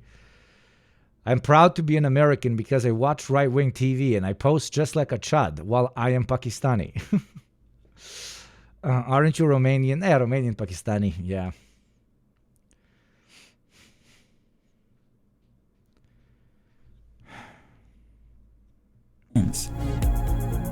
So please, use the argument I've just applied you with when you're in communities, even of leftists that are completely missing the mark on this one, because it looks like almost fucking everybody's missing the mark on this one. Everybody's just low-key doing social chauvinism when they're like, oh, look at these fucking idiot browns that think they're white. All of these idiot browns. Sure, there's a bunch of them that are fucking idiots that think they're white. Don't get me wrong, but they are the fucking minority. The others are just hustlers. Just fucking hustlers. The Al Nahyan ruling family of Abu Dhabi controls approximately £300 billion in wealth. He chairs 2 UAE sovereign wealth funds and sits on the board of a third. He controls investment vehicles with hundreds of billions of dollars in assets. He owns super yachts, race horses, real estate all across the globe. Also a reminder, let's get to 2.5k so we can gamble, please. The only ethical gambling on planet Earth here on Ugopnik Twitch. Where, what does it represent? It represents if somebody gives over 5 gift subs and says gamble, we open a little thing where you say odd number or non-odd number or like divisible number or whatever it's called. Then it goes shh, and if you guess right, I double the number of gift subs you gave. Or when I spend my money and you point and you laugh at me. And it's hilarious, but other subs get more money. Other chatters get a subscription and it's a win-win, okay? This is the Sheikh Mansour the public knows, the wealthy benefactor, the sports patron, the man who brought glory to Manchester. Or I don't know, maybe here's the second reason to support the show is to support the show and what we do here and what we say and the message we're trying to spread. Wawa. Okay, I'm sorry, Jude. Let's continue, please. Apologies, mate. Factor, the sports patron, the man who brought glory to Manchester. And he is the Vice President and Deputy Prime Minister of the United Arab Emirates. But here's something most people don't know about Sheikh Mansour. In 17 years of owning Manchester City, he has attended only 2 matches, once at the Etihad Stadium, once elsewhere. That's it. For a man who spent over £1.5 billion building one of football's great dynasties, he's remarkably absent from the spotlight. Former diplomats describe him as having, quote, a chameleon-like ability to disappear into the background. Well, it appears this absence isn't accidental because Sheikh Mansour has another role, one that doesn't appear on glossy football club websites or in stadium announcements. You see, in June 2025, the New York Times published a major investigation that changed how the world sees Sheikh Mansour. This investigation was based on something most powerful people fear: intercepted communications. US intelligence agencies had intercepted regular phone calls between Sheikh Mansour bin Zayed Al Nahyan and RSF commander Mohammed Hamdan Dagalo. Not occasional calls now. It's pretty insane that they leaked that though. Okay, I didn't know this, but why the fuck would the CIA leak shit on their ally? Interesting. Though the UAE is literally trying to pitch itself as like the new Switzerland. Switzerland with even less regulation or whatever the fuck when it comes to I mean, now the meetings, the Russia-Ukraine peace meetings, some of them happened in Abu Dhabi. The long-term plan is that, but they have to have a very strong resource base, and they do have oil, but now gold will help as well in order to be such a quote-unquote neutral facilitator. Regular coordination throughout the war. More than a dozen US, African, and Arab officials told the Times that Sheikh Mansour was leading what they described as an aggressive campaign by the UAE to expand its influence across Africa and the Middle East. Jeffrey Feltman, former US envoy to the Horn of Africa, stated, quote, "We always knew Mansour was the one working behind the scenes in Sudan." And then we have Andrew Pugh Miller, a former senior US diplomat. He was even more direct. He called Sheikh Mansour the fixer, the handler, the one sent to places without much glamour or publicity, but which are important. Capitalism breeds innovation in statecraft, I guess. No, it doesn't. He just wants to be another imperialist. It's all the same. It's all the same. There's a decent movie about some bankers and like the bank is going under and they have to decide who they sell it to. No, dude, it's oh my God, what is it called? The British Stock Exchange show, like the young stockbrokers and so on. And then there's a scene like they're really trying to sell it to like a British company because that's ethical. And then they can't, and they're like, oh, let's sell it to a quote unquote democratic country. They unironically say it in the show. And they're like, oh, maybe the Americans want to buy, maybe the French, but then they are too, quote unquote, dirty for them and nobody wants to buy. Industry, yes, Redneck Craig. Thank you very much. I hope I'm not confusing it. And then there's a scene, okay, they can't sell it to anybody, and they're like, fuck it, we're going to sell it to some sheikh. I don't remember from which designated Arab monarchist state it was. And, you know, they're interviewing the sheikh, and the conversation goes along the lines of like, sheikh just sits there on the call, and only his managers talk to the bankers. And the only time the sheikh says something is, you know, they're giving him shit for the way that he might use the funds that now he has access to because he's going to own the bank indirectly, at least the majority stake in the bank. And the sheikh says nothing until he hears that. And he kind of, first time you see any emotion out of him, he looks at them and he says, what? Our imperialism is worse than your imperialism? It just goes fucking quiet in the room.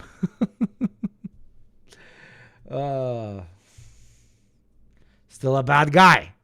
Still very fucked up. But he's kind of calling them out like, guys, like you were about to sell it to the Americans or to the British. They're all imperialists. We are also imperialists. But come on, you're being hypocrites here. Important to the Emiratis. First Succession. Succession is a 1 million times better show. Succession is one of the best shows ever made, ever. But Industry is okay. Industry is fine.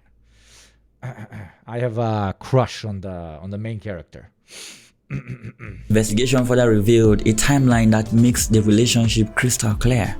February 2023, just weeks before Sudan's civil war erupted, Sheikh Mansour had hosted Hemeti at his Persian Gulf Palace.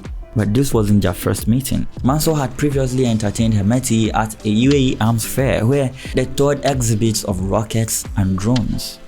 Two powerful men walking through displays of weaponry, discussing possibilities. April 15, 2023, the war begins in Khartoum. Within days, Hemeti was granted safe haven in Abu Dhabi. He stayed in a secure residence where he recorded video messages to his supporters back in Sudan. So, while his fighters battled in Khartoum streets, their commander was protected in an Emirati compound. Shortly after, the UAE launched the covert operation to arm RSF fighters. The air bridge to arm Jaras, Chad, the humanitarian field hospital that doubled as a weapons depot. The operation was sophisticated, coordinated, and systematic. And according to US and UN officials, this humanitarian effort served as cover for secret Emirati operation to smuggle drones and powerful weapons to Hemeti's RSF. And most telling of all this is that the charities running those hospitals are allegedly controlled by Sheikh Mansour. In 2024, US Special Envoy to Sudan, Tom... Oh, baby. Thank you, Anon. Thank you very much for those developing world gifties. That is very kind of you, Sexy. Thank you very much. Getting us closer to that Gamba moment. Dankeschön. Perillo traveled to the Emirates specifically to confront Sheikh Mansour. In a direct meeting, Perillo presented evidence of UAE support for the RSF. He asked Mansour to stop. According to a US official present in Sudan, Tom Perillo traveled to the Emirates specifically to confront Sheikh Mansour. In a direct meeting, Perillo presented evidence of UAE support for the RSF. He asked Mansour to stop. According to a US official present, Sheikh Mansour deflected. He reportedly blamed adversaries. He claimed others were obstructing peace in Sudan. And after this, the phone calls with Hemeti continued. Now, this is Sheikh Mansour's method of operation, repeated across multiple conflicts. First, he cultivates personal relationships with... The only reason I can see the Americans wanting to do this is so that they potentially stifle the development of the UAE as a regional power, because they don't want any other regional power in the Middle East except Israel, right? That's the only motivation I can see coming from the States, to potentially tell the Sheikh not to directly support the RSF as much as they have. Strong men and warlords. They are faced... Or maybe Joe Biden was a true anti-imperialist all along. Wawa-weewa. Wake up, Joe Biden, 9/11. Things, hospitality at palaces, tours of arms exhibitions. He makes them feel like partners, not proxies. Second, he coordinates military and financial support through complex networks. There are state-owned enterprises involved, front companies, charitable organizations. The UAE's formal financial system processes the transactions, but the structures provide plausible deniability. And then third, he leverages the UAE's procurement capabilities and sovereign wealth to supply weapons.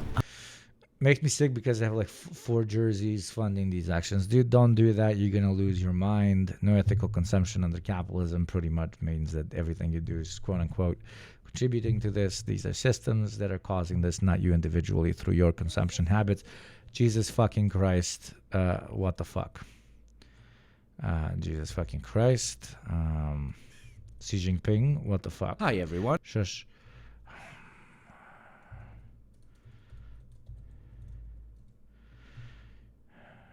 Where is it? Do I have? Where the fuck was it? Oh God. Where the fuck was it? Chinese anthem. Oh, son of a bitch, I'll play this one. I'll play this one.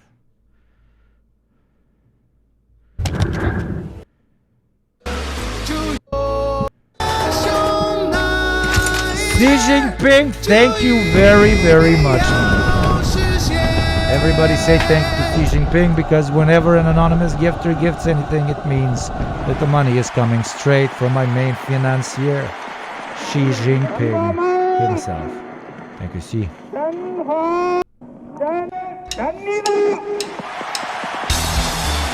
Let's fucking go, chat. It's Expribe moment. Thank you very much. It's very kind of you. She supports gambling. You now officially know. You're all Manchuria. 也不靠神仙皇帝，要创造人类的幸福，全靠我们自己。我们要夺回劳动果实，让思想冲破牢笼。快把那炉火烧得通，同时人们的目的。Rosie, thank you, beautiful. Thank you very much.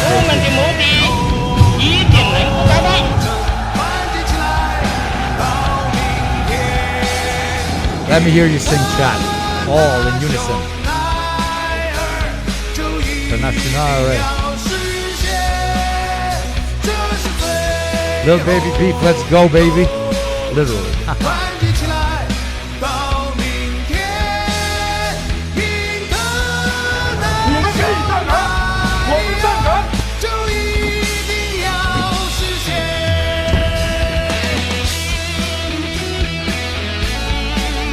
Awarded to the city of Beijing. I may inquire in which element of the periodic table is your favorite. I know it's not an element, it's a combination of elements, but whatever goes into ethanol, baby. Whoa!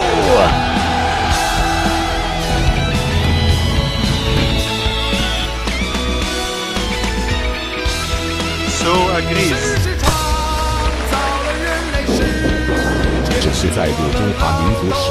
This song is dangest. You know why? This way of singing International is dangest because Mao said that oh my god, because Mao said that rock music is petite bourgeois Western degeneracy, and to do it this way is to embrace upon the dangest path.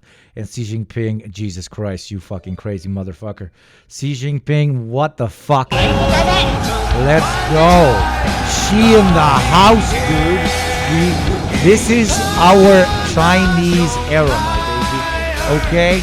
Chinesische Ära. Chineska era. Kitaiska era. How was it?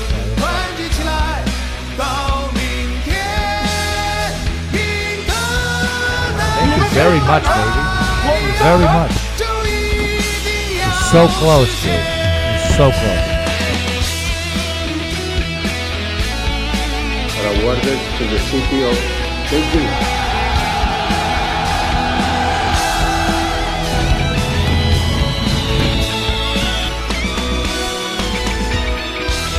So agrees. 这是载入中华民族史册的一篇。交给我们是不够啊！ Instead of oilers, use a rice ball. 实现中华民族的伟大复兴， Thank you very much, 就是中华民族 Beautiful. 近代最伟大的自我。经过长期努力，中国特色社会主义进入了新时代。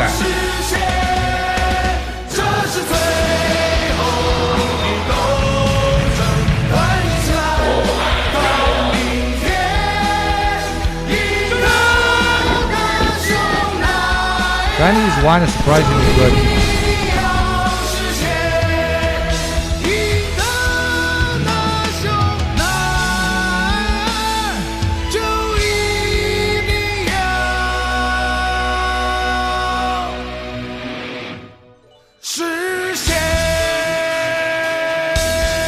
Yeah, baby. Ski scrappers. Ski scrappers are literally the ultimate, hey, capitalists, we will co-opt your aesthetic, motherfucker. Okay? The Chinese are kings of it. They're like, oh, armbands, fascist, eat my ass. We will use armbands now. Even if you go today to China, like everybody's wearing an armband. Armband's so base looking, like, God, I want her back, dude. I want the armband back. Because the Nazis stole the armband from socialists that would wear red armbands in street fights to designate each other. But they took our goddamn armbandis. 伟大光荣正确的 Not the armbando. 共产党万岁！伟大光荣英雄的中国人民万岁！ Busted. Okay. Thank you very much, Xi Jinping, for the crazy amount of gifties, getting us closer to that gamba, and getting us closer to, of course, the targhetto. Very nice, very basado. Very nice, very basado. I work very often to this. I work like so often to exactly this. There's gunfire in the background that's, I think, lifted from World at War. Темная ночь, Astro J, you beautiful cunt. Thank you for the first Western tax today, because I'm not counting Xi Jinping's money towards the tax. Astro J, you beautiful motherfucker. Thank you very kindly, my friend. Thank you very kindly. Темная ночь.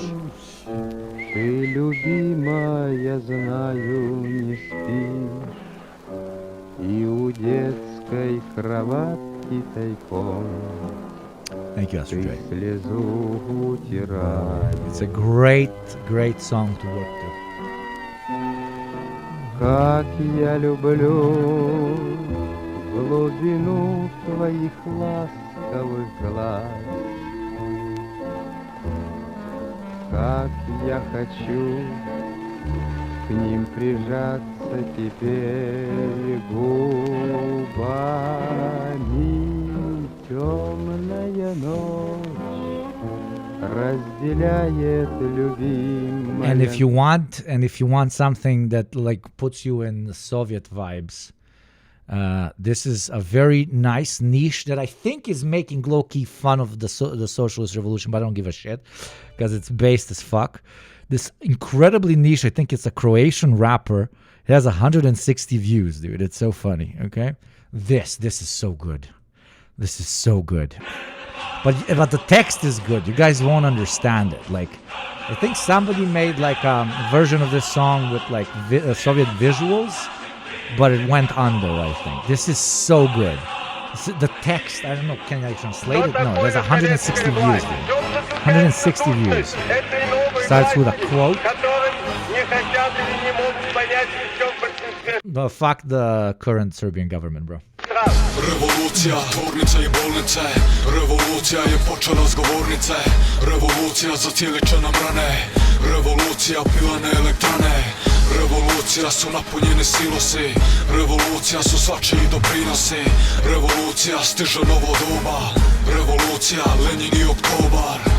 Iz Ciriha su krenuli zaključani vagoni. Nestali su ključevi, a ostali saloni. Crvene su zastave i prepuni balkoni. Kud su išli cepelini, idu avioni. U vremenu Romanova svi bili smo ko sluge. Ustali su narodi i robovi se bude. Sada niču gradovi, izgrađuju se pruge. Zasjalo je sunce i nadvile se duge. Masovna histerija i nastavila serija. To su bili dani kad je nastala imperija. Europa je pregažena ko Ana Karenjina.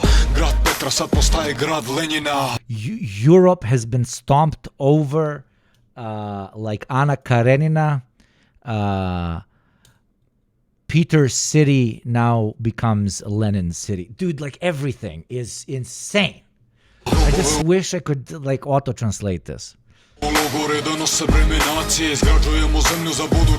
on Spotify, this is 160 views. Here's a link. This is 160 views. This is a non-existent song that I accidentally found. Moskva do Rostova i prostora do Bospora. Stvorit ćemo super silu sve do Vladivostoka. Željezna brana je svetija od grala. Bomba od urana je preko Urala. Sirovine, gorivo, resursa neizbrojivo. Transsibirska željeznica spaja i nespojivo. Revolucija, tvornice i bolnice. Revolucija je počela s govornice. Revolucija za cijeliče nam rane. Revolucija pilane elektrane. Revolucija su napunjeni silosi. Revolucija su svačiji doprinosi. Revolucija stiže novo doba. Revolucija, Lenin i Oktobar. Ovo je ko buđenje, sunce zasijalo. Milijuni hektara tek biti će posijano. I tamo gdje su šikare pada će kiša semenja. Tamo kuca rušilo mi dižemo iz temelja. Ne prestaju strojevi, nestaju svojevi. Mi znamo stvari koje ne znaju brojevi. Znaju svi rudari. They tell us it's impossible. Look at the numbers. But we know things even numbers do not know. Znaju u vojarni. So good. Even though it's low-key, like it's not supporting it or not, it's like this was a massive wave of like revolution and violence and change and da-da-da. The song remains relatively neutral, and you can spot if you have any basic reading ability, like some low-key criticism there, like slaves to the camps to build a new empire, referring to the gulags, blah, blah, blah. But it still hits like a motherfucker. It hits like a motherfucker. Na farmi imat ćemo radare za preniske bombe, imat ćemo tehniku za svemirske sonde. Znojni od građevina, znojni od cesta, crvena armija i vojni orkestar. Zapad u mreži, u Ankaru bježi, crno nam zlato na Kavkazu leži. A tajni je dogovor što sile su pripremale, naš planet postaje nam premalen. Revolucija, tvornice i bolnice, revolucija je počela s govornice. Revolucija zacijelit će nam rane, revolucija pilane elektrane. Revolucija su napunjeni silosi, revolucija su svačiji doprinosi. Revolucija stiže novo doba, revolucija Lenin i Oktobar. Revolucija, tvornice i bolnice, revolucija je počela s govornice. And he's got another one about Stalin. Okay, he's got one about Stalin, and he's got one about the NKVD. The one about the NKVD is very dark. It is very, very dark. It's basically about executions, and that's it. The one about Stalin is like just about being in the brain of Djugashvili. That's the idea. But yeah, I almost every other day I listen to this guy.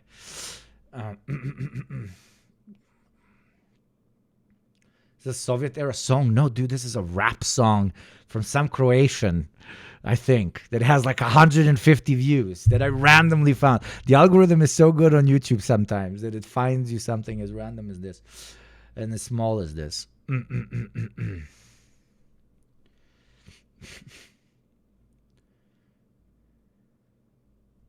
Can you please check this out? Jesus, you're really asking me. Of course, this is a classic. This is a classic. It's a classic, the rock version. Look up the Ballad of Stalin. Ballad of Stalin. Usually I wouldn't. Two things are off topic here. Stalin and the DPRK. We don't want to show our power levels. Or show some people that maybe our power levels are not that high. Let's continue. Thank you to all the chatters that oiled me up and paid their beautiful taxes. Thank you very much. Ammunition and equipment. The UAE purchases from manufacturers legitimately, but those weapons find their way to conflict zones through re-export, often in violation of UN embargoes. There's a song koja beše jebote. Stalin. There's a funny song about a Stalin pesma, check. About basically a Jali Bu živeo Stalin. Yeah, it's a story of what you call it, about a Yugoslav that's very pro Warsaw Pact countries, right? So he's a big Stalin head. And he just went to Moscow. He saw how it is there, and now he's like telling everybody, "Yo, we should follow that mode of socialism, not this mode of socialism." Is this song? It's not bad.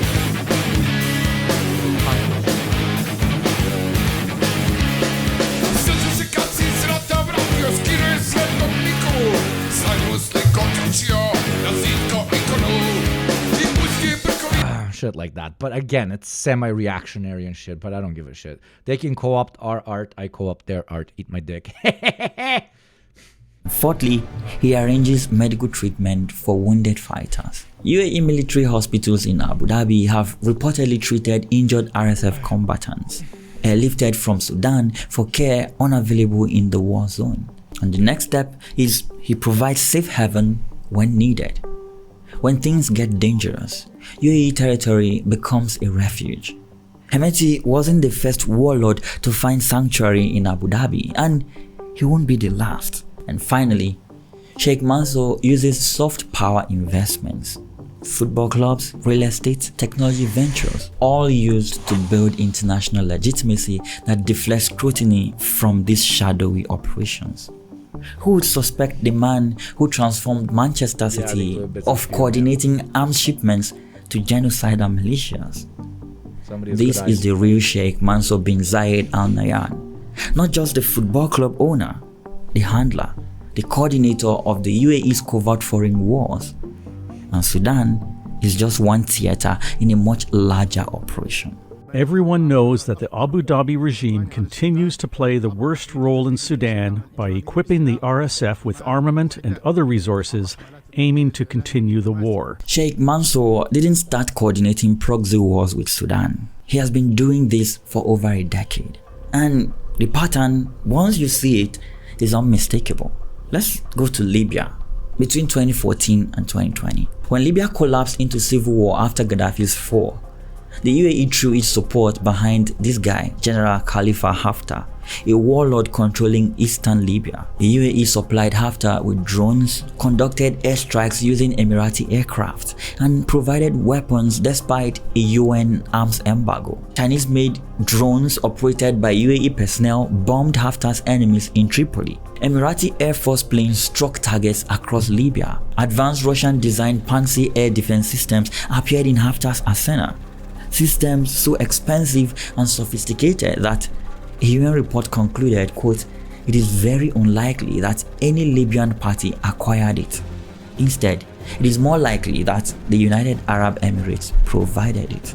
In 2019, when Haftar launched his offensive to capture Tripoli, the UAE conducted hundreds of drone strikes on his behalf. They supplied weapons. By the way, so much of Africa to this day and the Middle East is suffering because of the destruction of Libya, which is no longer a country, because so many, up until that point, untrained, unexperienced, and unequipped terrorist organizations got equipped, learned how to fight, and gained immense wealth due to the power vacuum that was left in Libya, who then spilled southwards, eastwards, and westwards, and contributed to the destabilization of, unironically, like 20 plus African countries and 10 plus Middle Eastern countries. But hey, Hillary Clinton, big W, I guess. Jet fuel. And according to US intelligence, the UAE... Libya is destroyed due to the US, absolutely, of course, and certain European allies, of course, and certain North African and Middle Eastern allies that, would betray their brothers and sisters for some cash. Everybody participates in reactionary power grabs and wants to serve empire for their own means. Just the reason I mention it, my friends, is that power vacuum exploding the way that it did is something that is very much so lived corpse to corpse to this day, not only in Libya, even though Libya is such a massive place with so many people, so it's very important there as well, but in so many places, southwards, eastwards, and westwards off the former Libya. A lot of top people in the RSF are from Libya from that time, absolutely. The mass murdering psychos in Nigeria that Trump is talking about so that he can utilize it to do imperialism in Nigeria, even though those mass murdering psychos absolutely exist, are pretty much dudes that fought in Libya as well. The ones that they say are, murdering Christians and so on. Listen to the Deprogram episode. Jude explains that whole situation very eloquently, better than I ever could, because he's literally from fucking Nigeria, yeah? He allegedly underwrote parts of Russia's Wagner Group intervention in Libya, that is potentially funneling payments to the mercenary company. Sheikh Mansour managed the financial logistics. American-made Javelin missiles, originally sold to the UAE, were found in a rebel base in 2019. They had been diverted to Libya. When confronted, the UAE had to quietly admit those weapons were theirs. Sheikh Mansour's team... Hillary did one good thing. She helped Americans know where Libya is on the map. Well, Libya is no longer on the map, so... Well, a funny dark joke, Libya is no longer on the map, so... I'm making the joke a little bit darker and maybe a little bit funnier. Had to smooth over the diplomatic embarrassment. But what was the motivation behind all of this? According to the UAE, General Haftar positioned himself as a bulwark against Islamist influence, particularly the Muslim Brotherhood. For the UAE's leadership, crushing Islamist movements is a core strategic objective. Haftar served that purpose well. And then there is Yemen, an operation that started in 2015 and continues to this day. When Saudi Arabia launched its intervention against Houthi rebels in Yemen, the UAE joined as a full partner. But while the Saudis focused on pushing Houthis out of northern Yemen, the UAE pursued distinct objectives in the south. The government in Abu Dhabi deployed significant military forces to Yemen and built up local proxy militias, particularly the Southern Transitional Council. This was a secessionist group seeking to carve out an independent South Yemen. They armed these militias with heavy weapons, armored vehicles, and training. In fact, the UAE hired mercenaries from across the world. There were Colombians and, of course, Sudanese fighters from Hemeti's RSF, thousands of them paid for by Emirati money. These mercenaries fought the UAE's battles, so Emirati citizens... It's such a good video. It not only contextualized Sudan, but it's also now contextualizing the role the UAE has been playing for a long time when it comes to developing these proxy forces all over regions that they consider regions of interest for them, which is now allowing us to better understand the long-term ideas of what the UAE wants to become, which, as we all know at this point, is a very strong regional power and a strong power broker between the East and the West, which it can only achieve if it has immense wealth, but also military presence. Wouldn't have to. In 2019, the UAE announced a withdrawal of its troops from Yemen, but this was deceptive. The proxy forces remained, armed and funded by Abu Dhabi.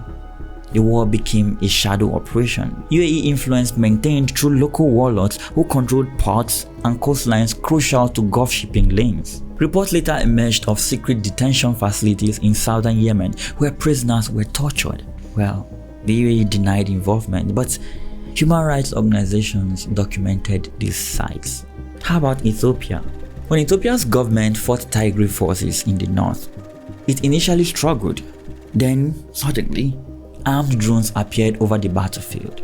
Chinese-made combat UAVs operated from the UAE's military base in Eritrea. These drones struck Tigray positions and helped turn the tide in favor of Ethiopian Prime Minister Abiy Ahmed's government. The intervention was brief, a few months of intensive drone support, but this was decisive. The UAE supplied the capability that changed the war's trajectory. Why?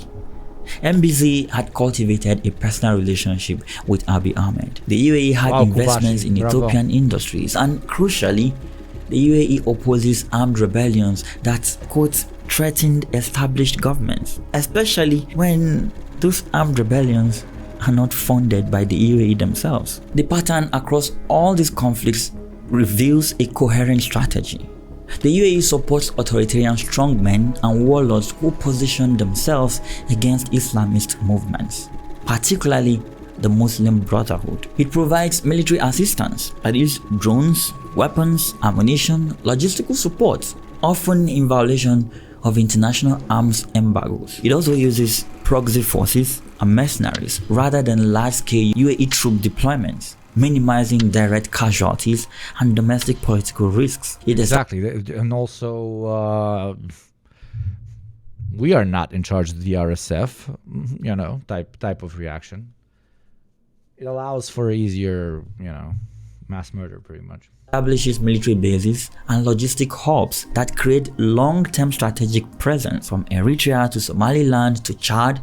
The UAE has built a network of facilities spanning from the Red Sea to the Sahel region. It makes economic investments, particularly in ports, mining, and agriculture, that provide material interests worth protecting through these military operations. It also conducts sophisticated public relations and diplomatic efforts to maintain plausible deniability, all while shaping international perceptions. And it demonstrates a willingness to breach international law and norms when convenient to UAE interests. The UAE seeks influence without governance, power without accountability. They want to shape outcomes in conflict zones across Africa and the Middle East without the burden of direct military occupation or the scrutiny that late-stage capitalist conclusion. You can literally just buy the conflict. You don't have to put troops on the ground. You can buy the troops even. and you can create complex logistical pathways for those troops to never go hungry, either of food or of bullets or of wealth. It's unironically making the more traditional forms of foreign intervention more efficient. Comes with in a fucked up way, it's smart. Conventional warfare. The geographic scope is staggering. From Libya in North Africa to Yemen in the Arabian Peninsula. From the Horn of Africa to the Sahel, the UAE has inserted itself into conflicts and you can kind of always buy troops for as long as war has existed. You've entered chat pretty late today, haven't you? The others know under which context I'm talking about. You can create PMCs, or those who do not want to define themselves as PMCs, I don't know, states within states that have an extremely eloquent and sophisticated logistical pathway to always remain armed without you having to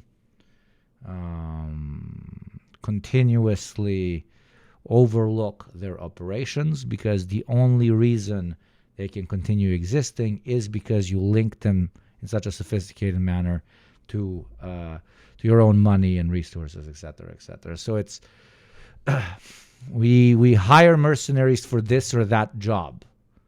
With the UAE, the mercenaries cannot exist without the UAE. The UAE makes sure that they are their only possible client. The UAE being the client of those individuals. power struggles across a vast area, thereby establishing client relationships with, call it proxy forces, call it blah blah blah. It's been done before. It just, with the UAE, it looks like the only model that they pursue. with warlords and strongmen from Tripoli to Khartoum, and at the center of coordinating many of these operations sits Sheikh Mansour bin Zayed Al Nahyan, the handler, the fixer, the man who can authorize $100 million weapons shipment in one phone call and approve a $780 million football stadium in the next. But absolutely go give Astiev a follow. Astiev does coverage on Sudan, and thank you, Astiev, for all the contribution you've had in chat. Thank you very much. Human cost of these interventions has been catastrophic. The conflicts in Libya, Yemen, Sudan, and Ethiopia have collectively killed hundreds of thousands of people and displaced millions more. The forces backed by the UAE have been repeatedly accused of war crimes, indiscriminate attacks on civilians, torture and extrajudicial killings, sexual violence, and obstruction of humanitarian assistance. Yet, the United Arab Emirates has faced limited accountability. Economic ties with Western powers protect Abu Dhabi from serious consequences. Arms sales from European and American companies continue all the same. The UN Security Council has proven unable or unwilling to enforce embargoes or impose meaningful sanctions on this country. This impunity has only encouraged the UAE to expand its interventionist strategy rather than scaling back in response to international criticism. Right, like, to simplify this, contextualization is everything when it comes to international law, and that is where it fails the most. I mean, even if something is as contextualized as possible, like Israel is killing Palestinians, Israel is committing genocide, let's give out an arrest warrant. Oh, give out an arrest warrant, but the big country that nobody gets to fuck with, the United States, denies to follow through on it, and therefore afterwards all of its allies deny to follow through on it, and you have the situation like you do with the Israeli executive body and certain idea of soldiers and so on. But what the UAE is doing is completely decoupling themselves from the process, even though if it was done the other way, it would look 100% like they are doing the genocide. Like, the RSF that is doing the genocide are not regular UAE troops. Could the RSF operate on a scale it is currently operating without its economic ties to the UAE? No, not even 5% of what they're doing would be possible without this gold pathway or whatever you want to call it. So indirectly, the UAE is not only contributing, it is quite literally funding and leading the genocide together with the RSF. Let's please not excuse the RSF here in Sudan. But because it's not regular UAE troops, it cannot necessarily, under typical principles of you bad because you just invaded country, cannot be pursued in that way, right? Russia invades Ukraine. Everybody, what the fuck? You are invading a country. But if in Ukraine there was, like, I don't know, a massive 500,000 people PMC, and Russia was just created a way for, I don't know, the Ukrainian PMC to extract Ukrainian oil and send over to Moscow, and then the Ukrainian PMC called themselves a state in a state and started doing whatever the fuck they were doing in Ukraine, it would be a different scenario than invading with regular troops. And that is a kind of superpower you have when you operate with proxies the way they do in Sudan to an extent. Like before UAE funding the RSF had no air capabilities. Absolutely, as you've shown us. Support for the RSF in Sudan intensified even as evidence of atrocities mounted. Which brings us to the end game. You see, fighting this requires more willingness on behalf of the listener to hold more than one thought at once. Unfortunately, this is not common. It is, my friend, trust me. I do this for a living. It is not very common. But in this community that we've built, it's pretty common. There might not be 100,000 of us, but 30,585 of us. Mostly smart people. And Barry and Jokula and Hank. They are fun people, except Jokula. Jokula is neither smart nor fun. Jokula is just Jokula. Okay? Sudan's war isn't just about who controls Khartoum or Darfur. It is about something much larger. The question of whether Sudan itself survives as a unified nation. You know I like to fuck with you, Barry. Come on.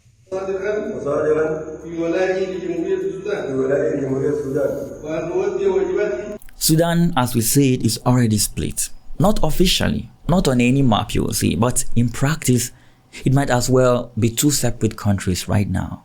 It is, dude. It absolutely is. Sudanese armed forces control northern and eastern Sudan. The Rapid Support Forces, meanwhile, control virtually all of Western Sudan, territories bordering Chad, Libya, and the Central African Republic. And in August 2025, the RSF made this division clear. In a ceremony in Nyala, South Darfur, Hemeti took an oath of office as head of what the RSF called the Government of Peace and Unity. Jesus fucking Christ, when you literally have no ideology except money. Rapid Support Forces, Government of Peace and Unity. Holy mother of late-stage capitalism. It's kind of refreshingly honest. Okay? Now we just have fucking PMCs fighting PMCs. We are in Metal Gear Solid. We are literally in Metal Gear Solid. Welcome.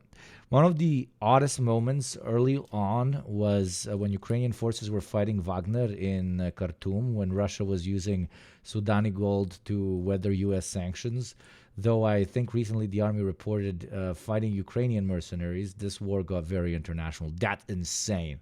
That is fucking crazy. What the fuck? Should get you on to talk about that, SDF. That's very interesting. Mother of God. You're telling me that regular Ukrainian troops were fighting regular Russian troops in Khartoum. No, you said Wagner, sorry. So different PMCs that represent Ukrainian interests on one side and that represent Russian interests on the other side were fighting there. That's I don't like this planet very much. Can I leave? Can I leave like tomorrow? Can I get the fuck out? Can I be gone? Be gone? Thought? Ukrainian special forces in Sudan operating against Russian mercenaries. This is from 2024. Video reportedly from Ukrainian intelligence shows captured Russian saying he is from Wagner Group. Ukrainian special forces reportedly operating in Sudan in support of the country's army against Russian Wagner mercenaries aligned with the rebel rapid support forces, according to a video released on Monday. Everything is global. Holy mother of shit. Zelensky had met Sudan's army chief. We discussed our common security challenges, namely the activities of illegal armed groups financed by Russia. Can you see the video? Fucking crazy.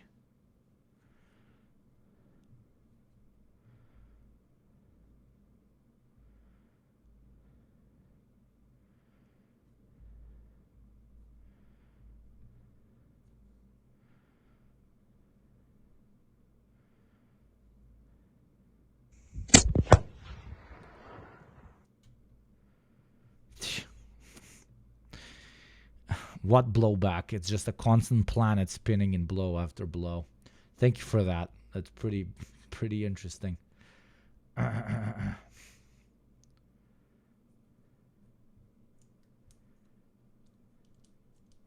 no, Russia supports the SAF probably because the RSF was mainly supported through Wagner.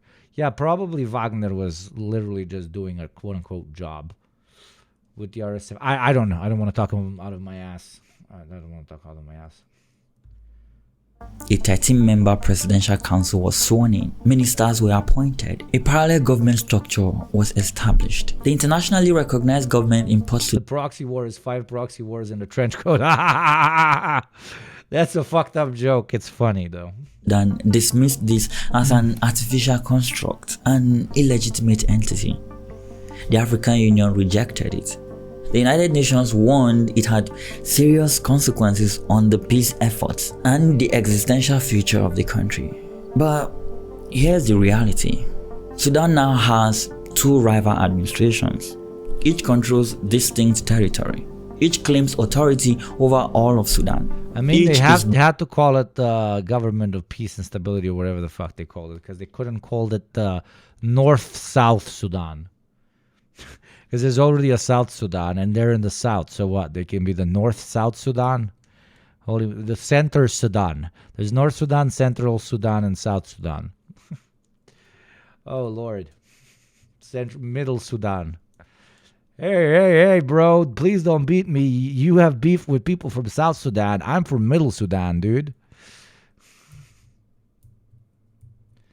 And then we're going to have... Can we have West and East Sudan?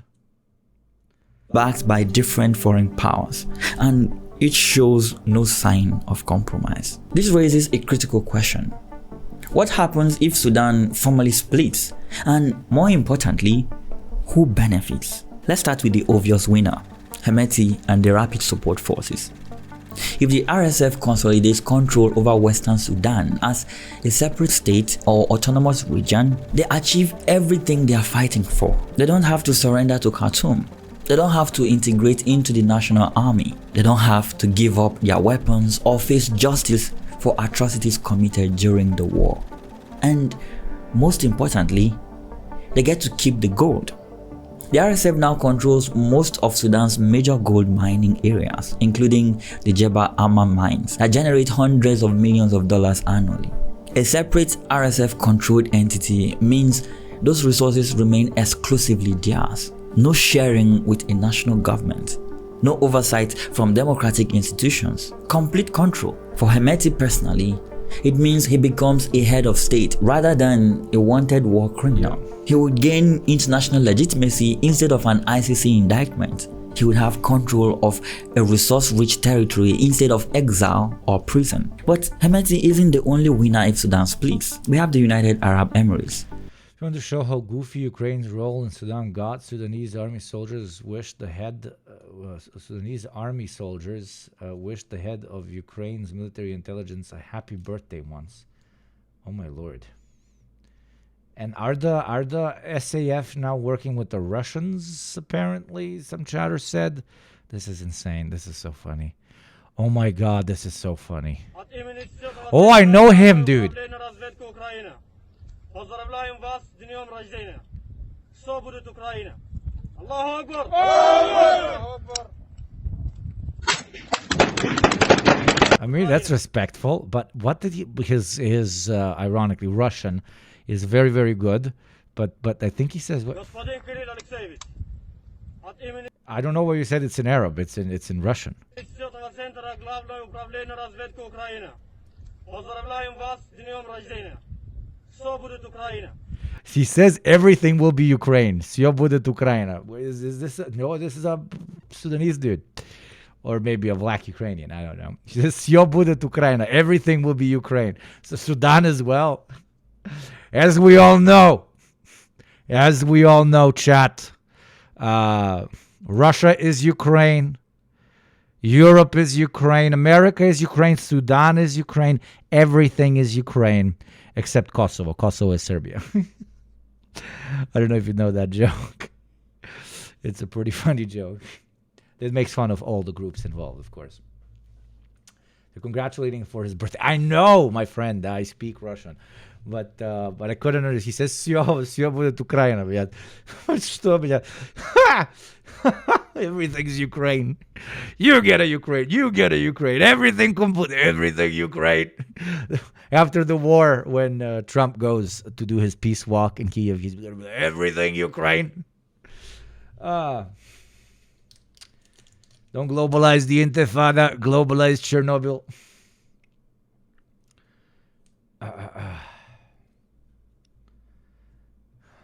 They stand to gain enormously as well. An RSF-controlled Western Sudan would be a client state beholden to Abu Dhabi. After investing billions in weapons, logistics, and political support, the UAE would have a dependent government. Everything is Ukraine except Crimea, that is Turkey. Be a client state beholden to Abu Dhabi. After investing billions in weapons, logistics, and political support, the UAE would have a dependent... No, I can translate it. Okay, Jesus, let me prove. God damn it. Mr. Alexeyevich or whatever. From the main troops of Ukraine, number what? We greet you for your birthday. Everything will be Ukraine. And then Allahu Akbar.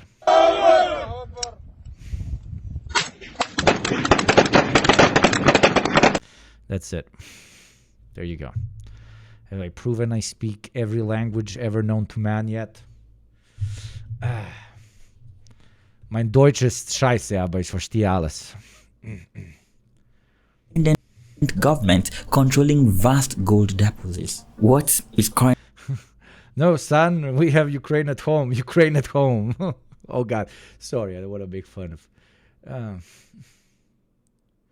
Also, Russia's role in Sudan is kind of playing both sides. Wagner or Africa Corps now is still aligned with the RSF, but Russia is in talks with the Sudanese army because they really want a Red Sea base, from my understanding. Yeah, they're playing every bit. Details of the Defense Intelligence of Ukraine operation in Sudan have been reported.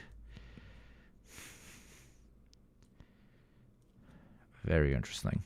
You know, it's an important meeting when it's in the lobby in front of the meetings. Inshallah, all the world will be Ukraine. The Ukrainian caliphate of the free Ukrainian state shall spread to every... Can somebody, I can't believe, like, not use AI, but you're going to use AI.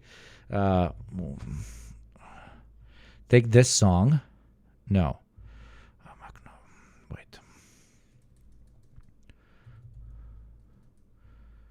Use this song. Okay. Can somebody make this song play in Arabic? For shitposting reasons, okay? It's a good song. We gave a lot of music to the Marxists. Let the anarchists have something, eh?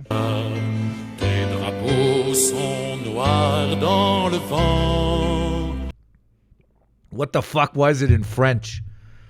Why the fuck is it in French? Блядь, такой курац. Another anarchist L. God damn, dude, can't you just sing it in Ukrainian or Russian or something?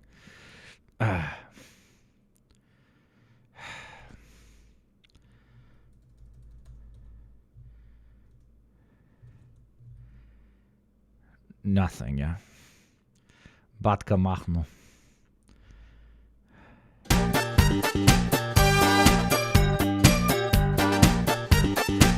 posted 4 years ago on the Russian musician. Well, that aged like fine milk.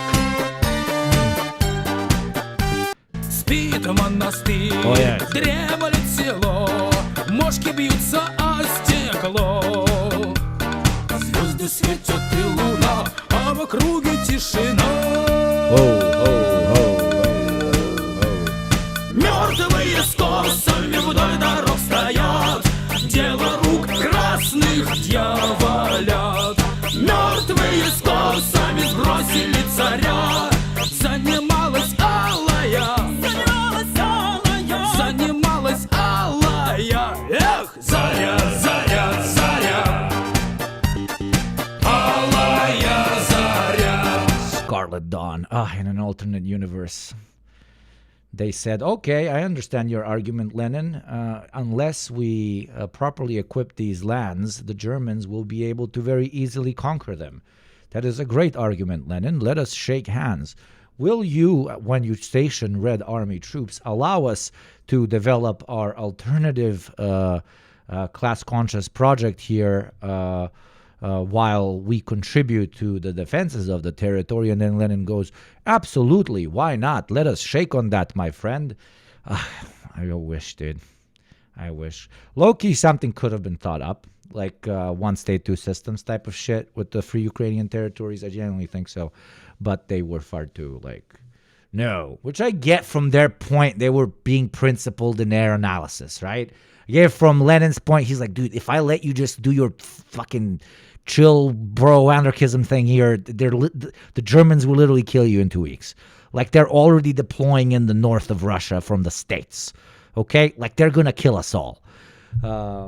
And you know, so that was his perspective. And then for Ukrainian people's perspective, the Ukrainian anarchist perspective was, yo, bro, but like we don't want to do your like state thing, dude. So, it's unfortunate.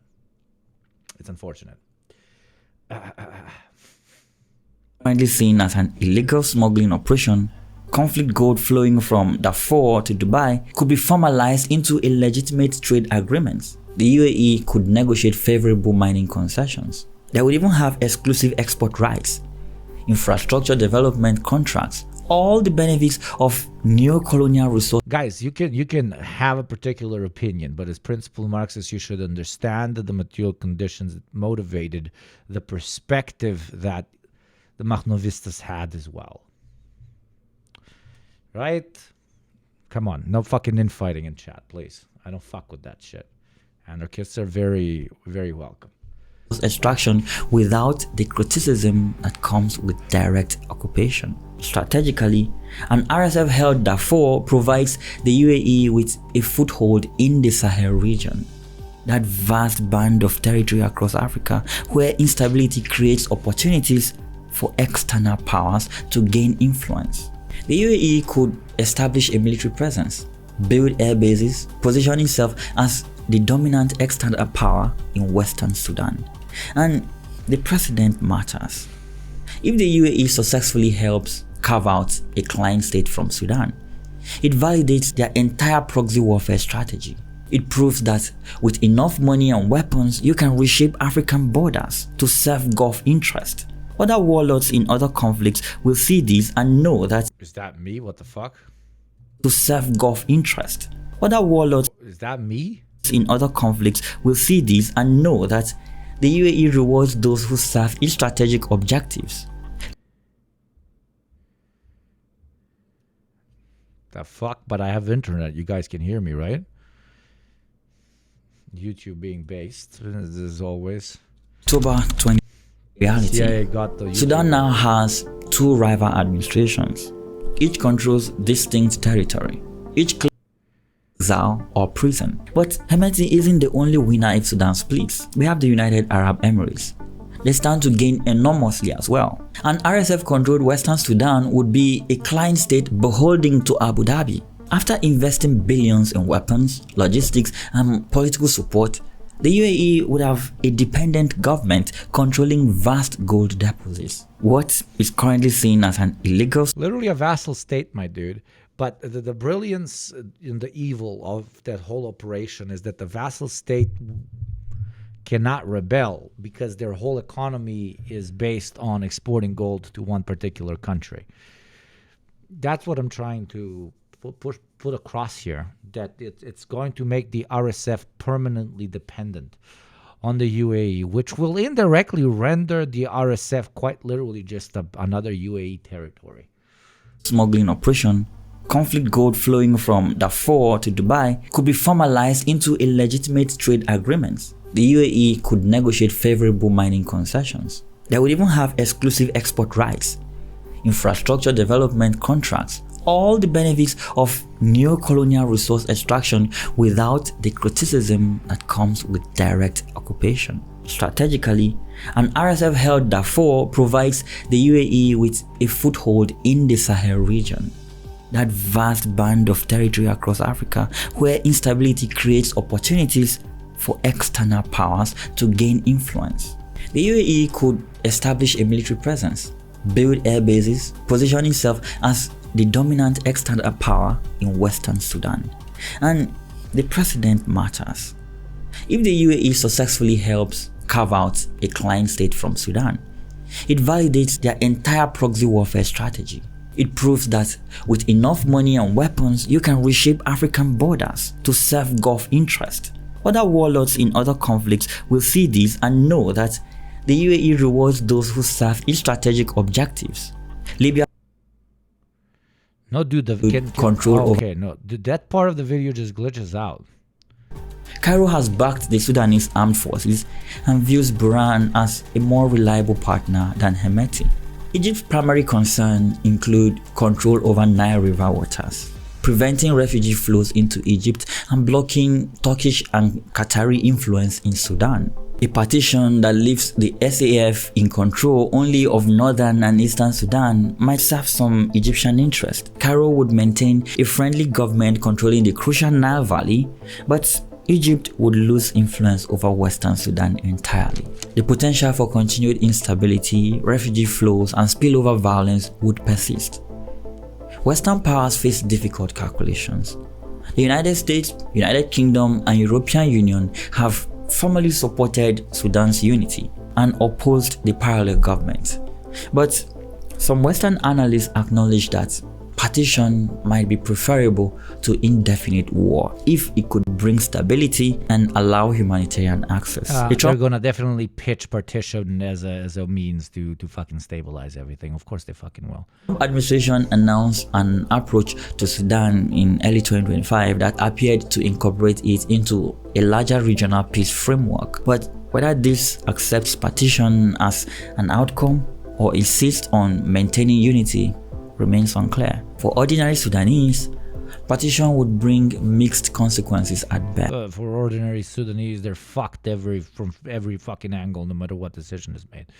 Same way like ordinary Ukrainians are fucked no matter what fucking decision is made when it comes to the negotiations on that fucking table. Everybody's fucked. It's called fucking nation states and representatives of nation states participating in reactionary conflicts. For fuck's sakes, it's a lose-lose every time. No war but class war, baby. There's a reason we say that shit. If partition ended the fighting, that would provide immediate relief from violence and civilian casualties. Humanitarian aid could finally reach populations cut off by the war. People could begin rebuilding shattered lives. Until will the RSF leave others if there is a partition, or will they continue to massacre innocents? I mean, depends on what kind of legislature they put in place once they partition, because there are sources that confirm that pretty much the RSF forces are motivated into mass slaughter, not because of particular ideologies, but because it's the economic model of the RSF. What do I mean by this?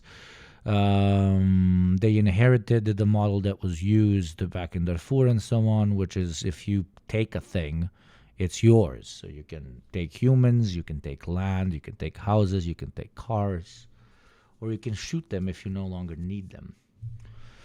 So yeah, if there is a partition, there will be an intense redistribution of wealth, and it's only going to go into the hands of RSF members. We're just going to have a classic example of a military dictatorship in which all members of the military depending on their rank, but still all members of the military end up being kind of a super class in that society that have all political power and all economic power.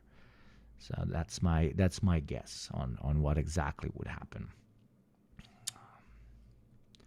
And there's going to be like a small bureaucrat class that's going to pretty much manage the transportation of resources from the region into whatever country is buying it and taking it.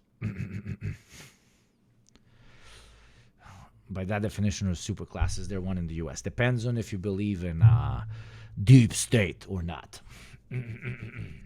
There is a deep state that is not only governed by the profit motive, as some even socialists argue, then there is. If you don't think there is, then there isn't. I personally do not think there is, but you do you. I respect people that think there is, if they argue it properly. Capitalists that know how to think long-term and understand it by following the profit motive exclusively, they will eventually end up destroying themselves.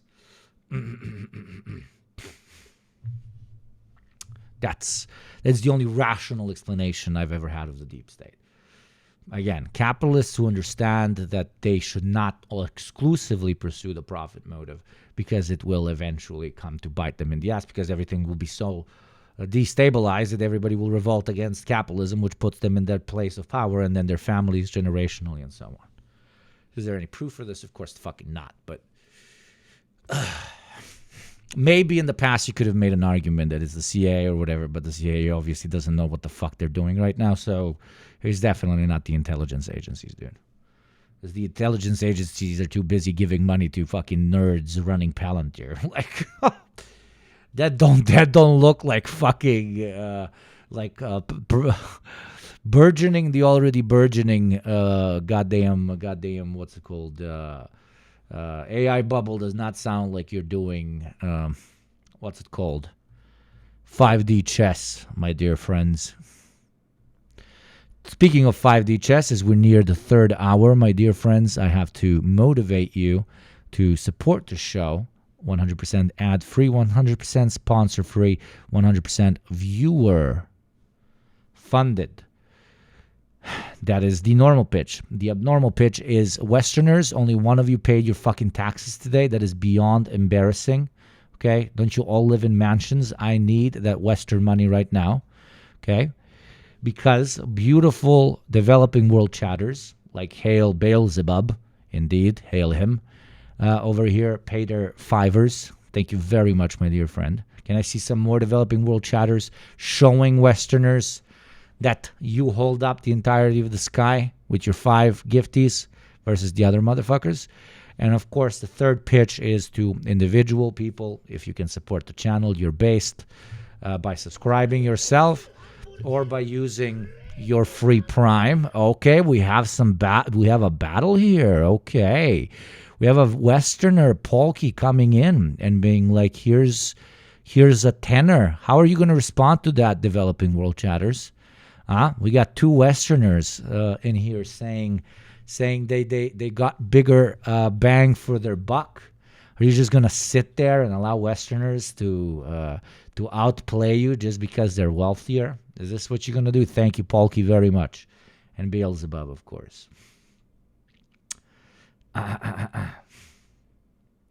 One more Western taxpayer. Sub only chat for 10 minutes if we don't get 2 Western taxes in 6 minutes. What the fuck? Cuphead, dude, I did not tell Cuphead to do this. Cuphead is a fucking proper representative of the super class. Okay, real cop knows that I'm the capitalist here, and serves me with great violence and fervor. There you go, Flowy Chloe. I love that name, Flowy Chloe. That's a great name. Thank you for the $5. Thank you very much for the $5. Do my 5 gift subs plus my 5 I want from Gamba count as my full taxes paid? No, Gamba subs do not count as part of your tax. What the fuck? It's from my pocket, motherfucker. No. They do not count. They do not count. I know I sound cocky right now, but they do not count. That would motivate, like that would what am I motivating there? There I lose because I lose on my gamba, and then it counts towards your thing, which doesn't motivate you to support the show more. That's crassy, dude. I see what you wanted to do. You're very smart. You're very smart. You're very smart. But no, absolutely no.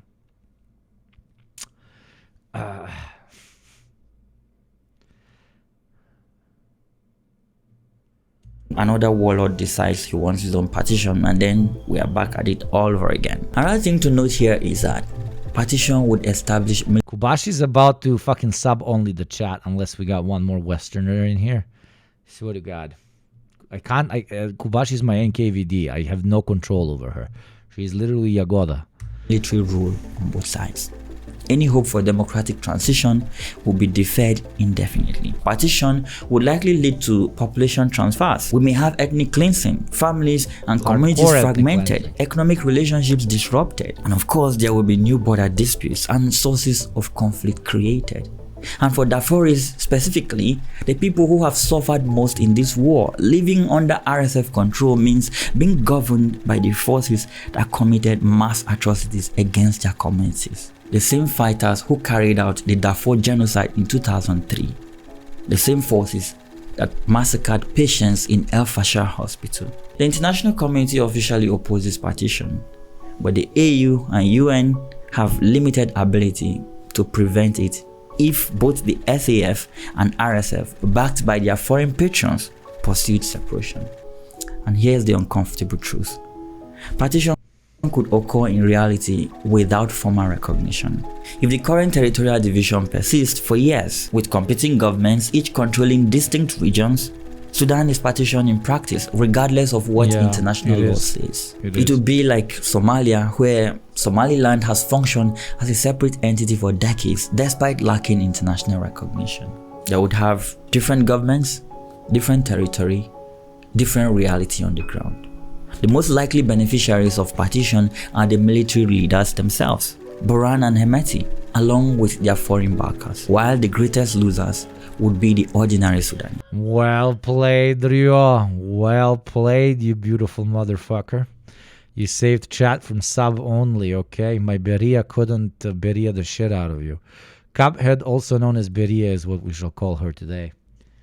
Good job, Rio. Everybody thank you, Rio, because you would have been subcocked. Oh my God, did I F?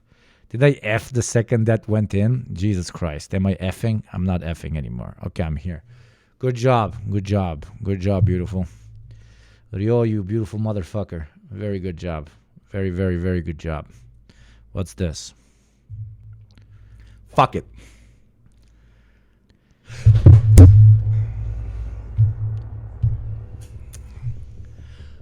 This is the fourth one in a row. Did I get a divisible by 2?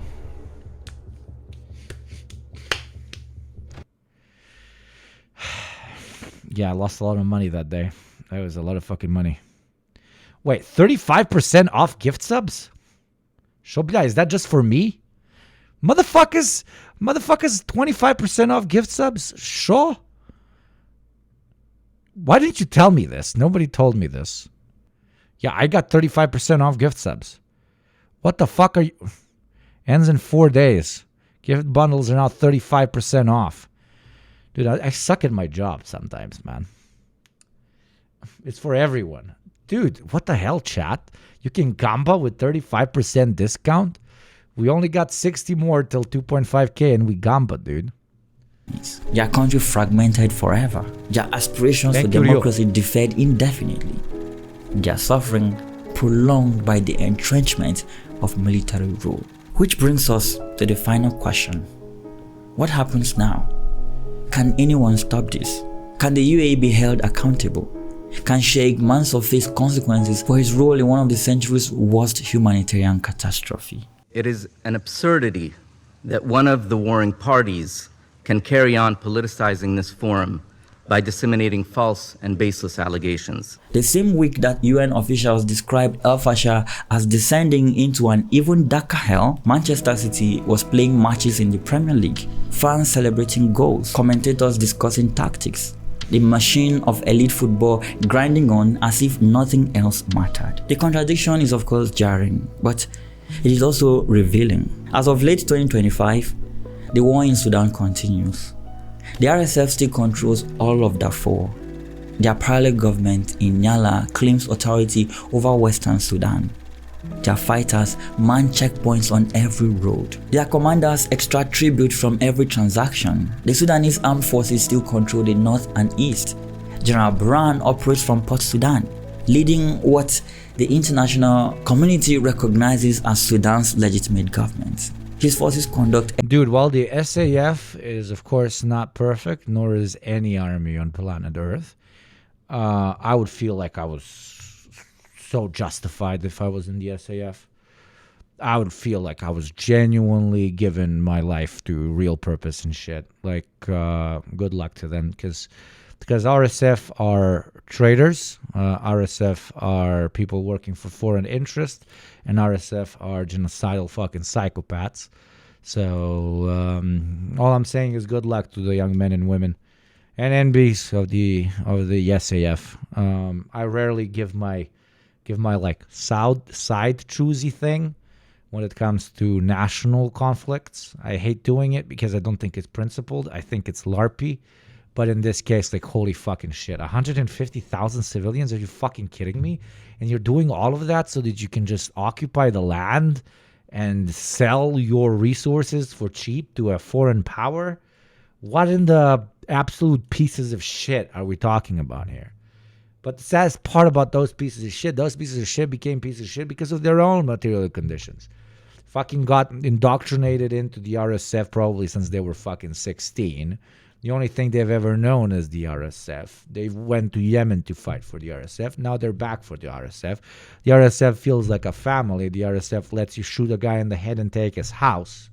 Of course, they're all going to be loyal to the fucking RSF. And of course, they will not consider their enemies human because since the first moment they could, since their fucking brain developed when they reached adulthood, they've already been shooting people in the back of the head.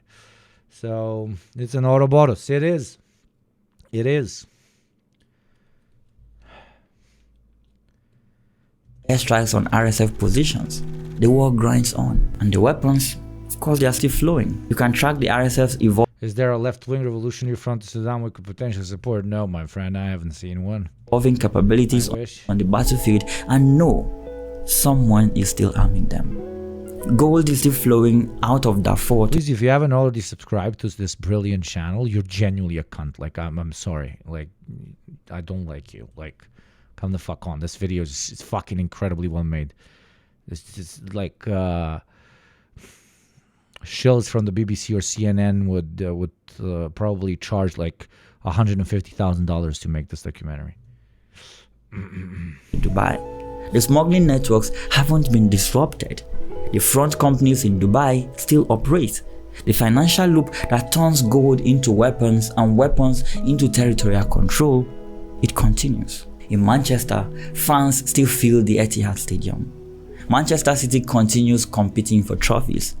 The City Football Group continues expanding globally. But here's what is impossible to ignore anymore: the contradiction. On one hand, there is the public Sheikh Mansour, the transformative football club owner who elevated Manchester City to unprecedented success. The wealthy investor supporting community programs, the cultural benefactor whose investments bring prestige and economic benefits. On the other hand, there is the private Sheikh Mansour, the handler who coordinates arms shipments to militias accused of genocide, the fixer who maintains relationship with warlords wanted for war crimes, the strategic coordinator who helps enable the world's worst humanitarian catastrophes. These aren't two different people. They are the same man, the same money. You can't separate them. The glamorous investment in Western sport and culture provide cover for shadow operations in conflict zones. The UAE under this guy, MBZ, and Sheikh Mansour has developed a model of power projection. Use wealth to arm proxies, use proxies to gain influence, use influence to extract resources, and then use these resources to accumulate more wealth, and use that wealth to build soft power through sports, through cultural investments, through economic integration, which creates a system that insulates from consequences. It worked in Libya, it worked in Yemen, and it is working now in Sudan. And if the international community allows Sudan to be violently partitioned through proxy warfare without serious consequences, it signals that this model is acceptable, that systematic support for genocide carries manageable cost, that as long as you are rich enough and economically integrated enough, you can help tear apart entire countries and face nothing more than diplomatic criticism. The future of proxy warfare might look a lot like Sudan. Not state against state anymore. Not armies in uniform fighting according to Geneva conventions, but militias armed by foreign powers, warlords coordinated through encrypted phone calls, resources extracted while populations starve. And all of it wrapped in enough deniability that the international community struggles to respond.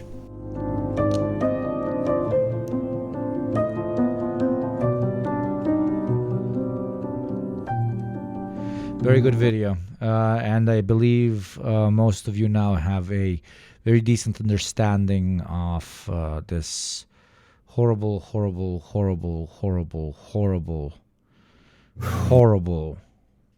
quote-unquote conflict. Capitalist contradictions brought to their normative revelation, which is just buy an army, bro. What do you mean, bro? Yeah, just buy an army. I just bought an army. Wait, what do you mean you just bought it? Yeah, I bought it. I bought the army. The army, it's mine. Yeah, and they just rip out gold from the ground and they send it to me. What do you mean they just rip out gold from the ground? Yeah, it's crazy. Like, sometimes they're like, can I have big gun? And I'm like, okay, if I can send them big gun. How do you do that? Like I made like 2 hospitals, but we just... Then I land planes next to the hospital and I, take out big gun and I'm like, ooh, look, big gun. And they're like, oh, hey, thank you for big gun. We're going to shoot our enemies so we can get more gold for you and we can also get richer. Yeah, good for you, bro. Yeah. Good for you, I bless up, fucking bless up. We can't only let Westerners, as they're normally defined, do imperialism. We got to do imperialism ourselves, right, bro? Yeah, bro, let's fucking go, bro. Let's fucking go. Represent, motherfucker. Let's do it, bro. CIA Harris. Talking about billionaires, I would love to see how he twists this one. Idem da pišem. Idem da se ispišem. Okay, we're learning Serbian, Serbo-Croatian today. Idem da se ispišem. Idem going da se to pee out. Ispišem, pišem is to pee. Da se ispišem, you have to like pee out, to like completely empty one's bladder. So everybody, say it with me. Idem da se ispišem. Idem da se ispišem. Idem da se ispišem. Come on, chat. Idem da se ispišem. But you got to write it the way it is pronounced, okay? We have the most advanced, most simplified way of writing that has ever been seen in human history, especially in Serbo-Croatian. I'm not talking other Slavic languages. Idem da se ispišem. Idem da se ispišem. Not bad, Bolshevik, not bad. Idem da se ispišem, okay? Spajtlaj malo z extra. Spajtlaj malo. Idem da se izaserem. Oh, you're funny. Idem da se ispišem. Idem da se ispišem. Smer špionem. Idem da se pišem. Idem da se ispišem. All of you are very close, okay? By the time I'm back, I want all of you to be pronouncing it properly, okay?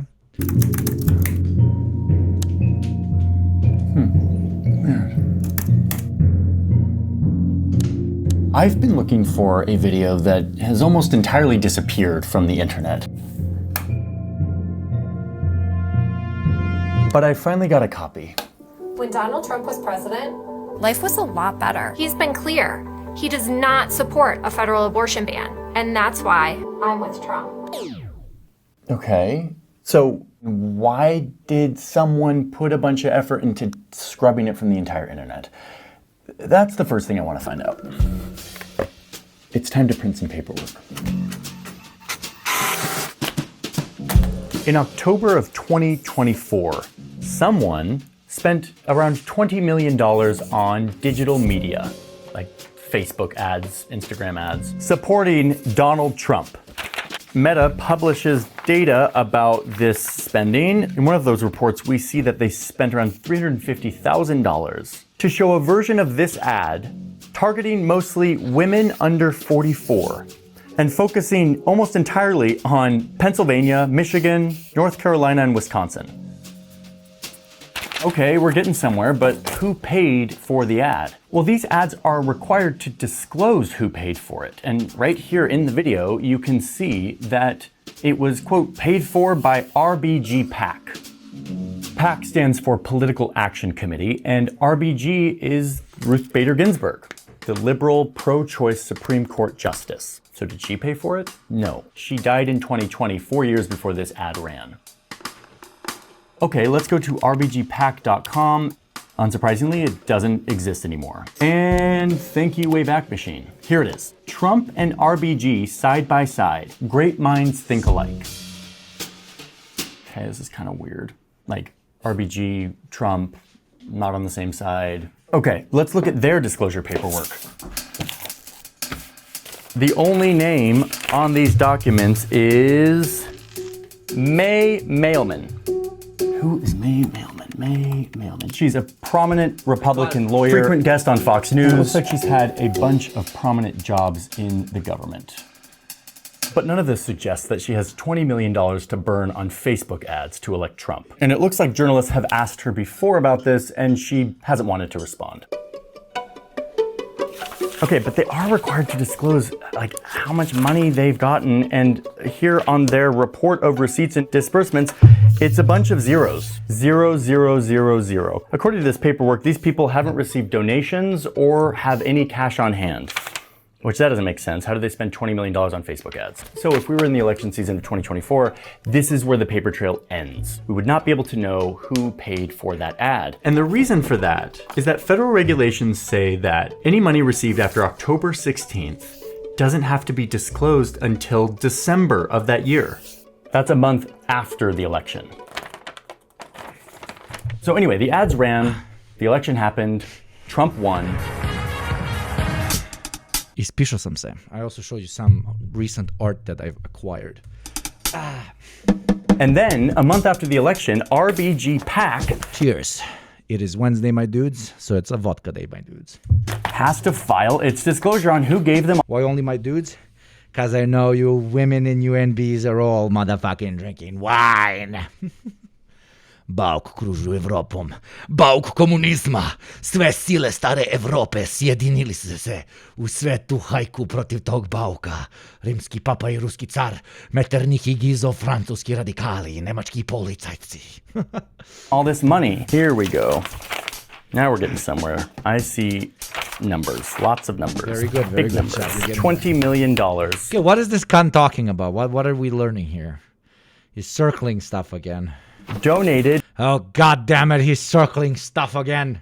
From, drumroll please, Elon Musk Revocable Trust. Mystery solved, I guess. So what is Elon Musk Revocable Trust? Well, it's Elon Musk's... Ooh, that vodka's strong. God damn it, dude. Oh, what the fuck? Like, personal... This is stale vodka. God damn it. Legal entity where a lot of his wealth sits. Fuck. Like, it's actually this trust that owns a lot of his Tesla stock, and this is what he used to funnel 20 million of his dollars into RBG PAC to make and distribute ads like the one we saw. No, I haven't gone soft on you guys. It's just like it's extremely warm. When vodka is very warm, it's fucking weird. Donald Trump was president, life was a lot better. By the way, $20 million was like kind of a flash in the pan for Musk. In total, he spent around $290 million on the election, which is like, I think, an all-time record. And after the election was done, new paperwork was filed dissolving RBG PAC. The website was deleted, the YouTube channel was gone, the Twitter account is deleted. So at first, this doesn't seem that far out of the ordinary. RBG PAC looks like just another... I'll be nice to you. You want me to be nice to you? I'll be nice to you. Because it's the last 25 minutes of the stream, and I will have to go record a deprogram, but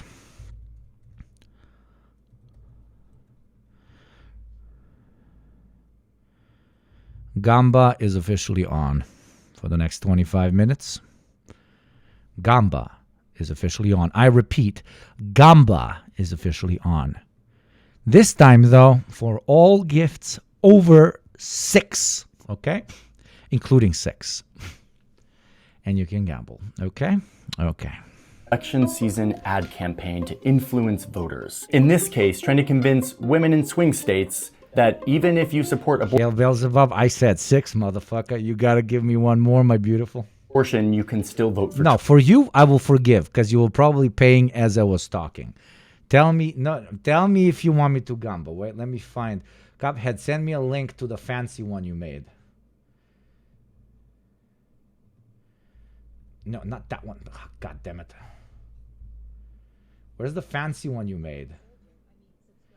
Where's the fancy one you... Cuphead, my love, where is the fancy one? Okay, I customized it. Okay, I found it.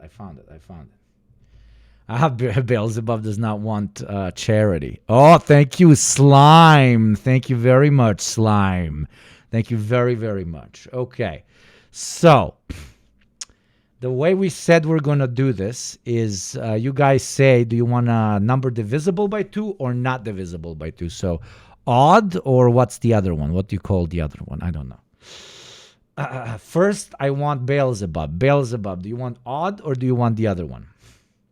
What's the other one? You have odd and even. Thank you. God damn it. Odd and even. So Beelzebub, first you got to say, Beelzebub, tell me, odd or even, baby. Motherfucker. Can I add like music to this? There is music? Or no, but can I put my song in it? Beelzebub, I'm asking Satan, literally. Satan, which one do you want, Satan? Odd. Satan, what's odd? And wait, dramatic music. Dramatic boss music. Okay, everybody's leaving chat. I don't care. We're gambaying now. Anonymous gifter came with a 5, you beautiful motherfucker. What's this? Okay, ladies and gentlemen, the first gamba is odd or even. Beelzebub chose odd, and we spin.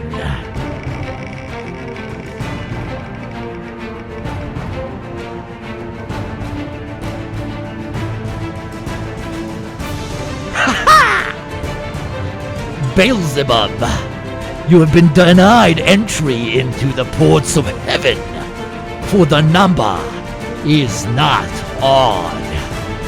Next we ask Slime and Bee, what do you want, baby? Slime and Bee, you must tell us right now. What number shall you give, chat? Slime says odd because he believes statistics are on his side. Or her or theirs. Let us see if that is the truth. Slime said odd, and the wheel says also motherfucking odd. Congratulations to Slime. You've done mighty fine. Here is 6 gift subs to our lovely community. Thanks to Slime. Thank you, Anonymous, as well. $5 that will not be gambling. Thank you very much. Does anyone else want to commit their craft in the spinning of the wheel to chat? Satan asked for gamba, it should be asked first. properly pronounced. Petokraka sa 5 roga, ja se borim protiv Boga, ali ne protiv Hrista, Isus Hrist je komunista. Brate, ja to nisam znao, ja prvi put čujem ovo. Koji đavo? Petokraka sa 5 roga, ja se borim protiv Boga, ali ne protiv Hrista, Isus Hrist je komunista. A kako protiv Boga da se borim, a da se ne borim protiv Isus Hrista? Koji đavo? I protiv Boga se ne borim, bre. Bog je naš, bre, čovječe. Bog je bio u fazonu, evo vam komunizam u raju. I onda Adam je bio u fazonu i ona njegova tamo, ne, hoću private property. I zbog toga smo propali. I'm telling him basically that God was the OG communist. He was like, here you literally have no hierarchy and no bad feelings and it's heaven. It's literally communism. And then somebody had to be like, private property. I want an apple. I want to own an apple. Ooh, I will own something. Ooh. And then we fucked everything up. So, but still, that was funny. Bojo komunist bace, apsolutno bratlence. Real photo of Johnny Haric. Johnny je inače iz Republike Srpske. Johnny Haric. Yes, this looks very legitimate. Johnny je inače iz Republike Srpske. Johnny Haric. There's a very specific Balkan meme where people from Balkan countries joke around that a particular like famous person is actually from the Orthodox part of Bosnia and Herzegovina, the majority Orthodox part of Bosnia and Herzegovina, also known as Republika Srpska, right? And it's like, don't you know that he's from Republika Srpska, bro? And it started from this very serious lady. Now it's only the OGs in chat, so we're chilling. I guess today's stream was dedicated towards learning about Sudan, which I think we did a great job. Now we can just chill, and I can share memes with you. Jel znate da je on iz Republike Srpske? So this is the OG meme. No, where is it? Yo, can a Balkan in chat send me that, please? To je strofa iz originalne U tunelu usred mraka sije zvezda petokraka. But that one was not on the recorded versions, only the written down ones because it was too edgy for anyone who didn't kill a fascist. Damn, son. Barry again with his translations. You sound like the Cubans trying to make me read Saint Germain.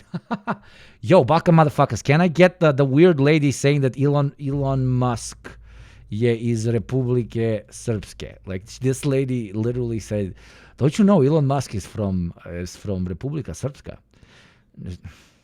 Dude, it's cute. 400,000 views. A ova priča oko kolonizacije Marsa, koliko je to realno? Ovo što pominje... How realistic is what Elon Musk is saying? This is from a long time ago, 4 years ago. Like this, colonizing Mars. How realistic do you think this is? And look at what this fucking woman replies. Do we have one that's translated into English? Why does YouTube not want to translate shit for me? It does not want to translate anything to me, like the captions. Elon Musk. Elon Musk. Elon Musk, and she's... On je iz Republike Srpske, ako se ne varam. He is from Republika Srpska, if I'm not confused. Jel' tako? It's completely silent. The guy is like mind blown. He's like, oh my dude. Negdje sam pročitala da je menjao ime I prezime. I heard that he changed his first and last name. A lot of Serbs want to shoot me, right? Like Balkan people in general. Like this is supposed to stay only in our circles, and we're supposed to make fun of each other. But now you guys know our like niche shit, which is low key like I'm betraying. Okay. I da je iz Republike Srpske, da nije mogao da uspe ako ne promeni ime I prezime, to znači da pripada plemenu koje menja imena I prezimena kad ide iz jedne države u drugu. He's from the tribe that changes their names when they move from country to country. That's why he doesn't have a name traditional for the region. It's incredible stuff. Ja vidim da su mi ljudi... Yeah, this is our dirty laundry. I'm sorry that I'm showing it. Ljudi na Fejsu potvrdili da je iz Republike Srpske. He's like, and some people on Facebook confirmed that he's from Republika Srpska. What the fuck, dude? I love this lady. Poreklo, je li tako? Ili vi znate nešto o tome?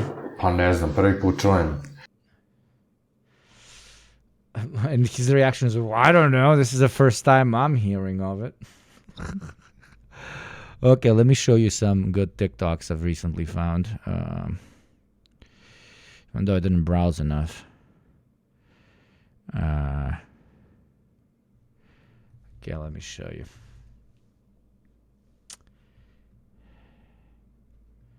Ćao ljudi, gledajte ovo malo stvorenje. This is a little girl with a cat. It's just cute, okay? Вимата ми храна е шкембечурба и And this is a Bulgarian girl that's like, I love eating stew with entrails and pig ears. And then they ask her, she's in some competition which she plays Michael Jackson. And then they ask her, do you think that he ate the same type of soup? And she's like, I don't know. And they're like, what's the most difficult thing about pretending to be Michael Jackson? And she says, the dancing, and also I don't speak English.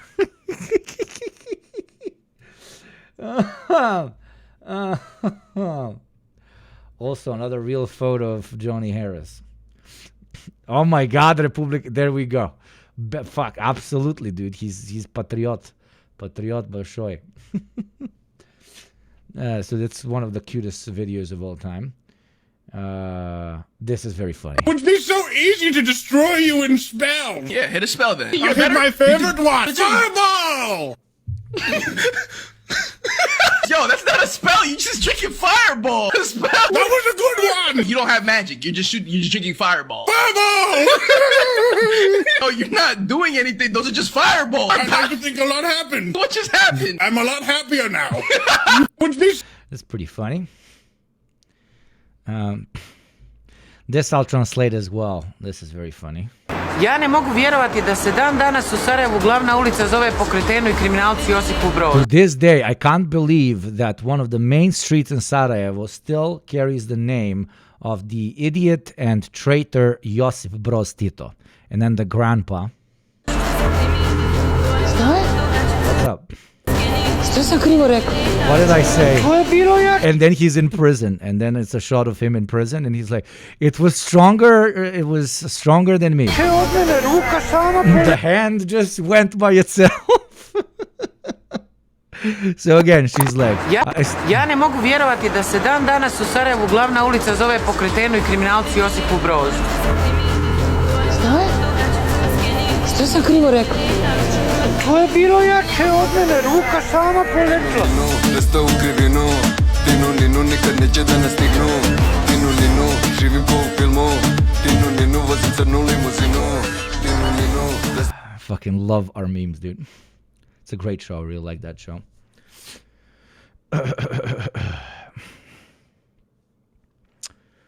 Not that interesting, not that interesting. Man, I haven't watched any TikTok, dude. 1, 2, 3, ready? Niku niku day!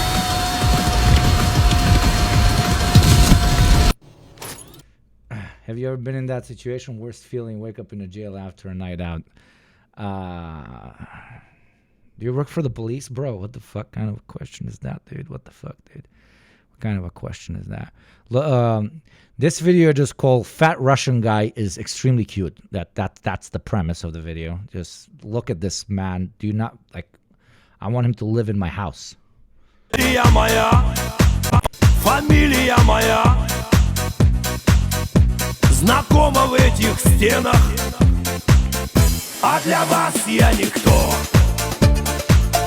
как и вы для меня. Я плюю на закон. Heavy Soviet, is this you, bro? Вы меня в лагеря. You just know that this guy can get it, right? Like, this guy absolutely can get it. This guy 1,000,000% just can get it. And then you go on Red Pill YouTube and they're like, no, this guy's 100% getting it, dude. He's 100% getting it. This one's not bad. And where did you get that piece? I've had my eye on one of those for some time now. Let's just say I'm well connected. I was assistant manager at Hot Topic for 15 years, buddy. You were simply too slow to pick up such a fine artifact. Ha! So you were the slimy snake that stole the Majora's Mask belt buckle right from under my nose. And where did you get that piece? Did any of you die right now? I think a lot of you just committed harikiri. A nice new Christmas beat. Listen to this nice new Christmas beat. Christmas is coming, and I remember that last Christmas I gave you my heart, but the very next day you give it away. This year, save me from things. I give it to someone. Wait for it. It's very good. Wait.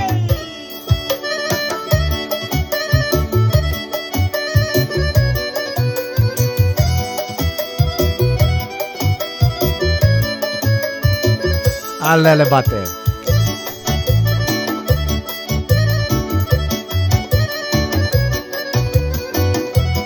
It's actually very good.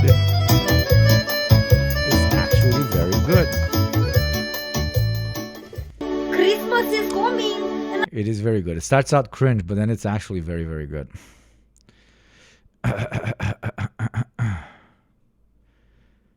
You know, this guy, I really find this guy funny. I find this guy to be really Man, funny. your head is built like a fucking eggplant. That was mean. She's a lovely looking girl, but still, that's very funny. Hey, what's the worst thing you've seen on Omegle? But Pardon? don't say genitalia. What the fuck? This guy, like, it was like the same guy, and he popped up twice. What happened to you?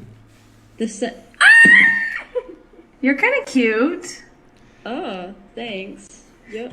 No, she didn't mean that either. What is the craziest thing you guys seen here on Omegle? And don't say genitals. Like, Oh, absolutely crazy. literally just now. It's the same. You snitch! Man, you. I would probably shit bricks.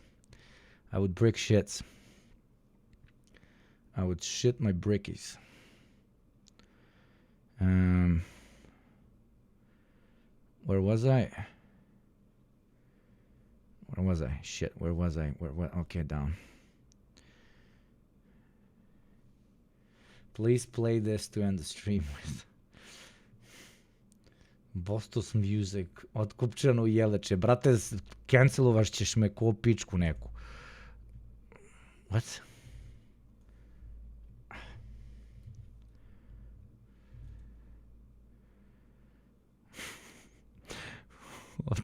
I'm not... Maybe, we'll see. We'll see.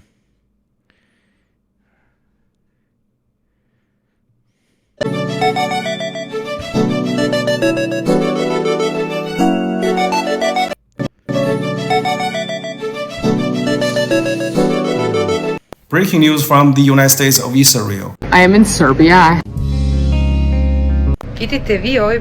This is a warning to any Westerner. All right, Nerevar, here is my craziest hear me out. Are you ready? And don't judge. This is the Friendship Trust Circle. Okay. A sweet roll. Yeah. Perfect size, perfect grip, definitely sloppy and sticky, and no one would know after due to all the frosting. Nerevar, I can hear you judging me behind that monitor. All right, Nerevar, here is my craziest hear me out. Are you ready? And don't judge. This is the Friendship Trust Circle. Okay. Comments by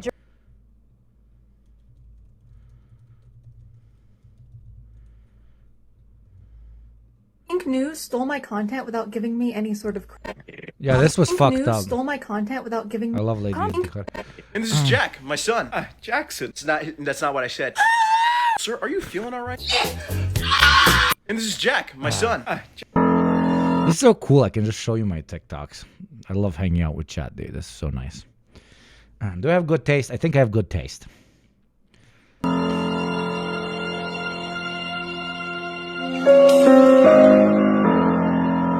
Come to Dagestan 2-3 years, I fix. My brain telling me to go take a few days break. My heart telling me to take a 1-month vacation, go Bali, Mali, Maldives, you know? My wallet? Hey, dear customer, thank you for using your imagination. Go to sleep. Have a good day.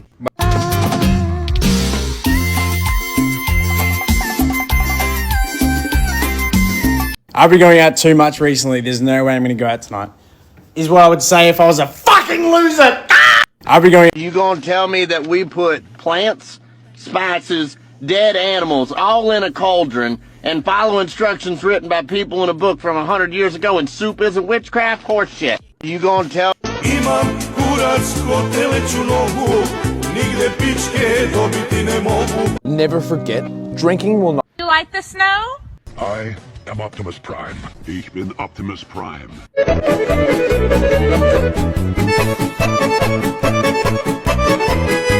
I am Optimus Prime. Oh, it's cool. Proud to say, I have never put a single drop of alcohol in my mouth. A liter, yes, but a drop, no.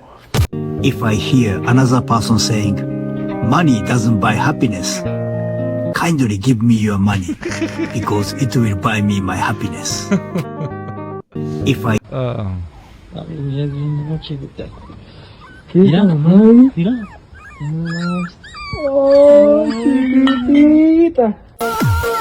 already watched these, did we? I already played all of these too. Jesus, I need to watch more TikTok. Oh, there you go. Now I can say that it's tax deductible for me to watch more TikTok. More TikTok around. Have you guys ever seen this watch? This was a crazy watch. You know what? An old watch. Things are good. 100 Most years people old. get all angry about 300 years old. It's from pre-Israel Palestine. Yeah. What's worse than a breakup? Oh, I love these. Running out of cigarettes. Whoa, whoa, whoa, whoa, whoa. What's worse than a breakup?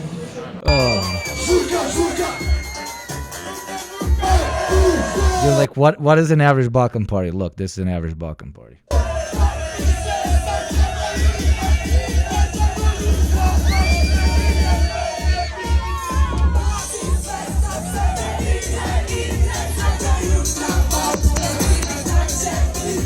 Do you not have a chubby dude that loves being on his knees? I am a Zionist's worst nightmare. I am Hasbara's worst nightmare. Let me explain. Okay, welcome to the club. Too long.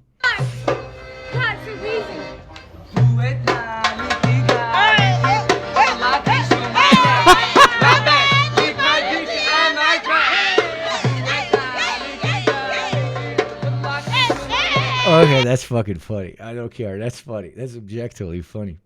There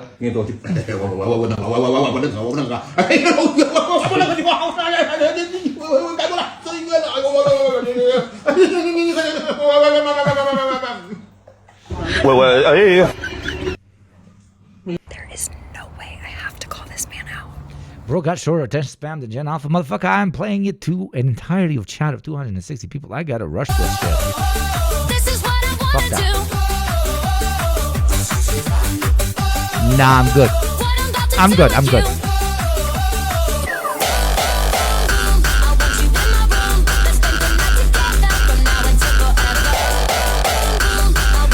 When we run out of dinosaur corpses to fuel our spacecraft, we will find another species to make into our dinosaurs. You can quote that one. That one I invented. I didn't steal that from a sci-fi universe. I swear, I'm crossing myself. I swear, I invented that. I woke up. I was like, dude, I got the perfect Empire of Humanity slogan. Okay, for like the death squads. For the death squads, you know, when they're saluting and they're saying like the squad anthem. It will literally be. We ran out of fuel from the corpses of dinosaurs, so it is our imperative to turn aliens into dinosaurs. And by that we mean extinct, motherfucker. When I see you again, when I see you again.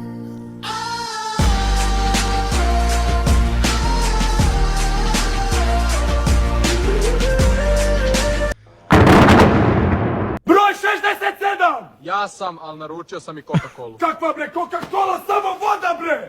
Что вы получите, купив Ладу Искру за 1,5 миллиона рублей? Неокрашенный. You know, Mom, I already told you I don't want to take a bath. I mean, I don't like getting wet. Water gets in my ear. I mean, it's awful experience. Awful experience. And here's the thing, and I hope you see my argument here. It's not fair. Here's what we can do. Let me just propose. I gotta run. They're spamming me.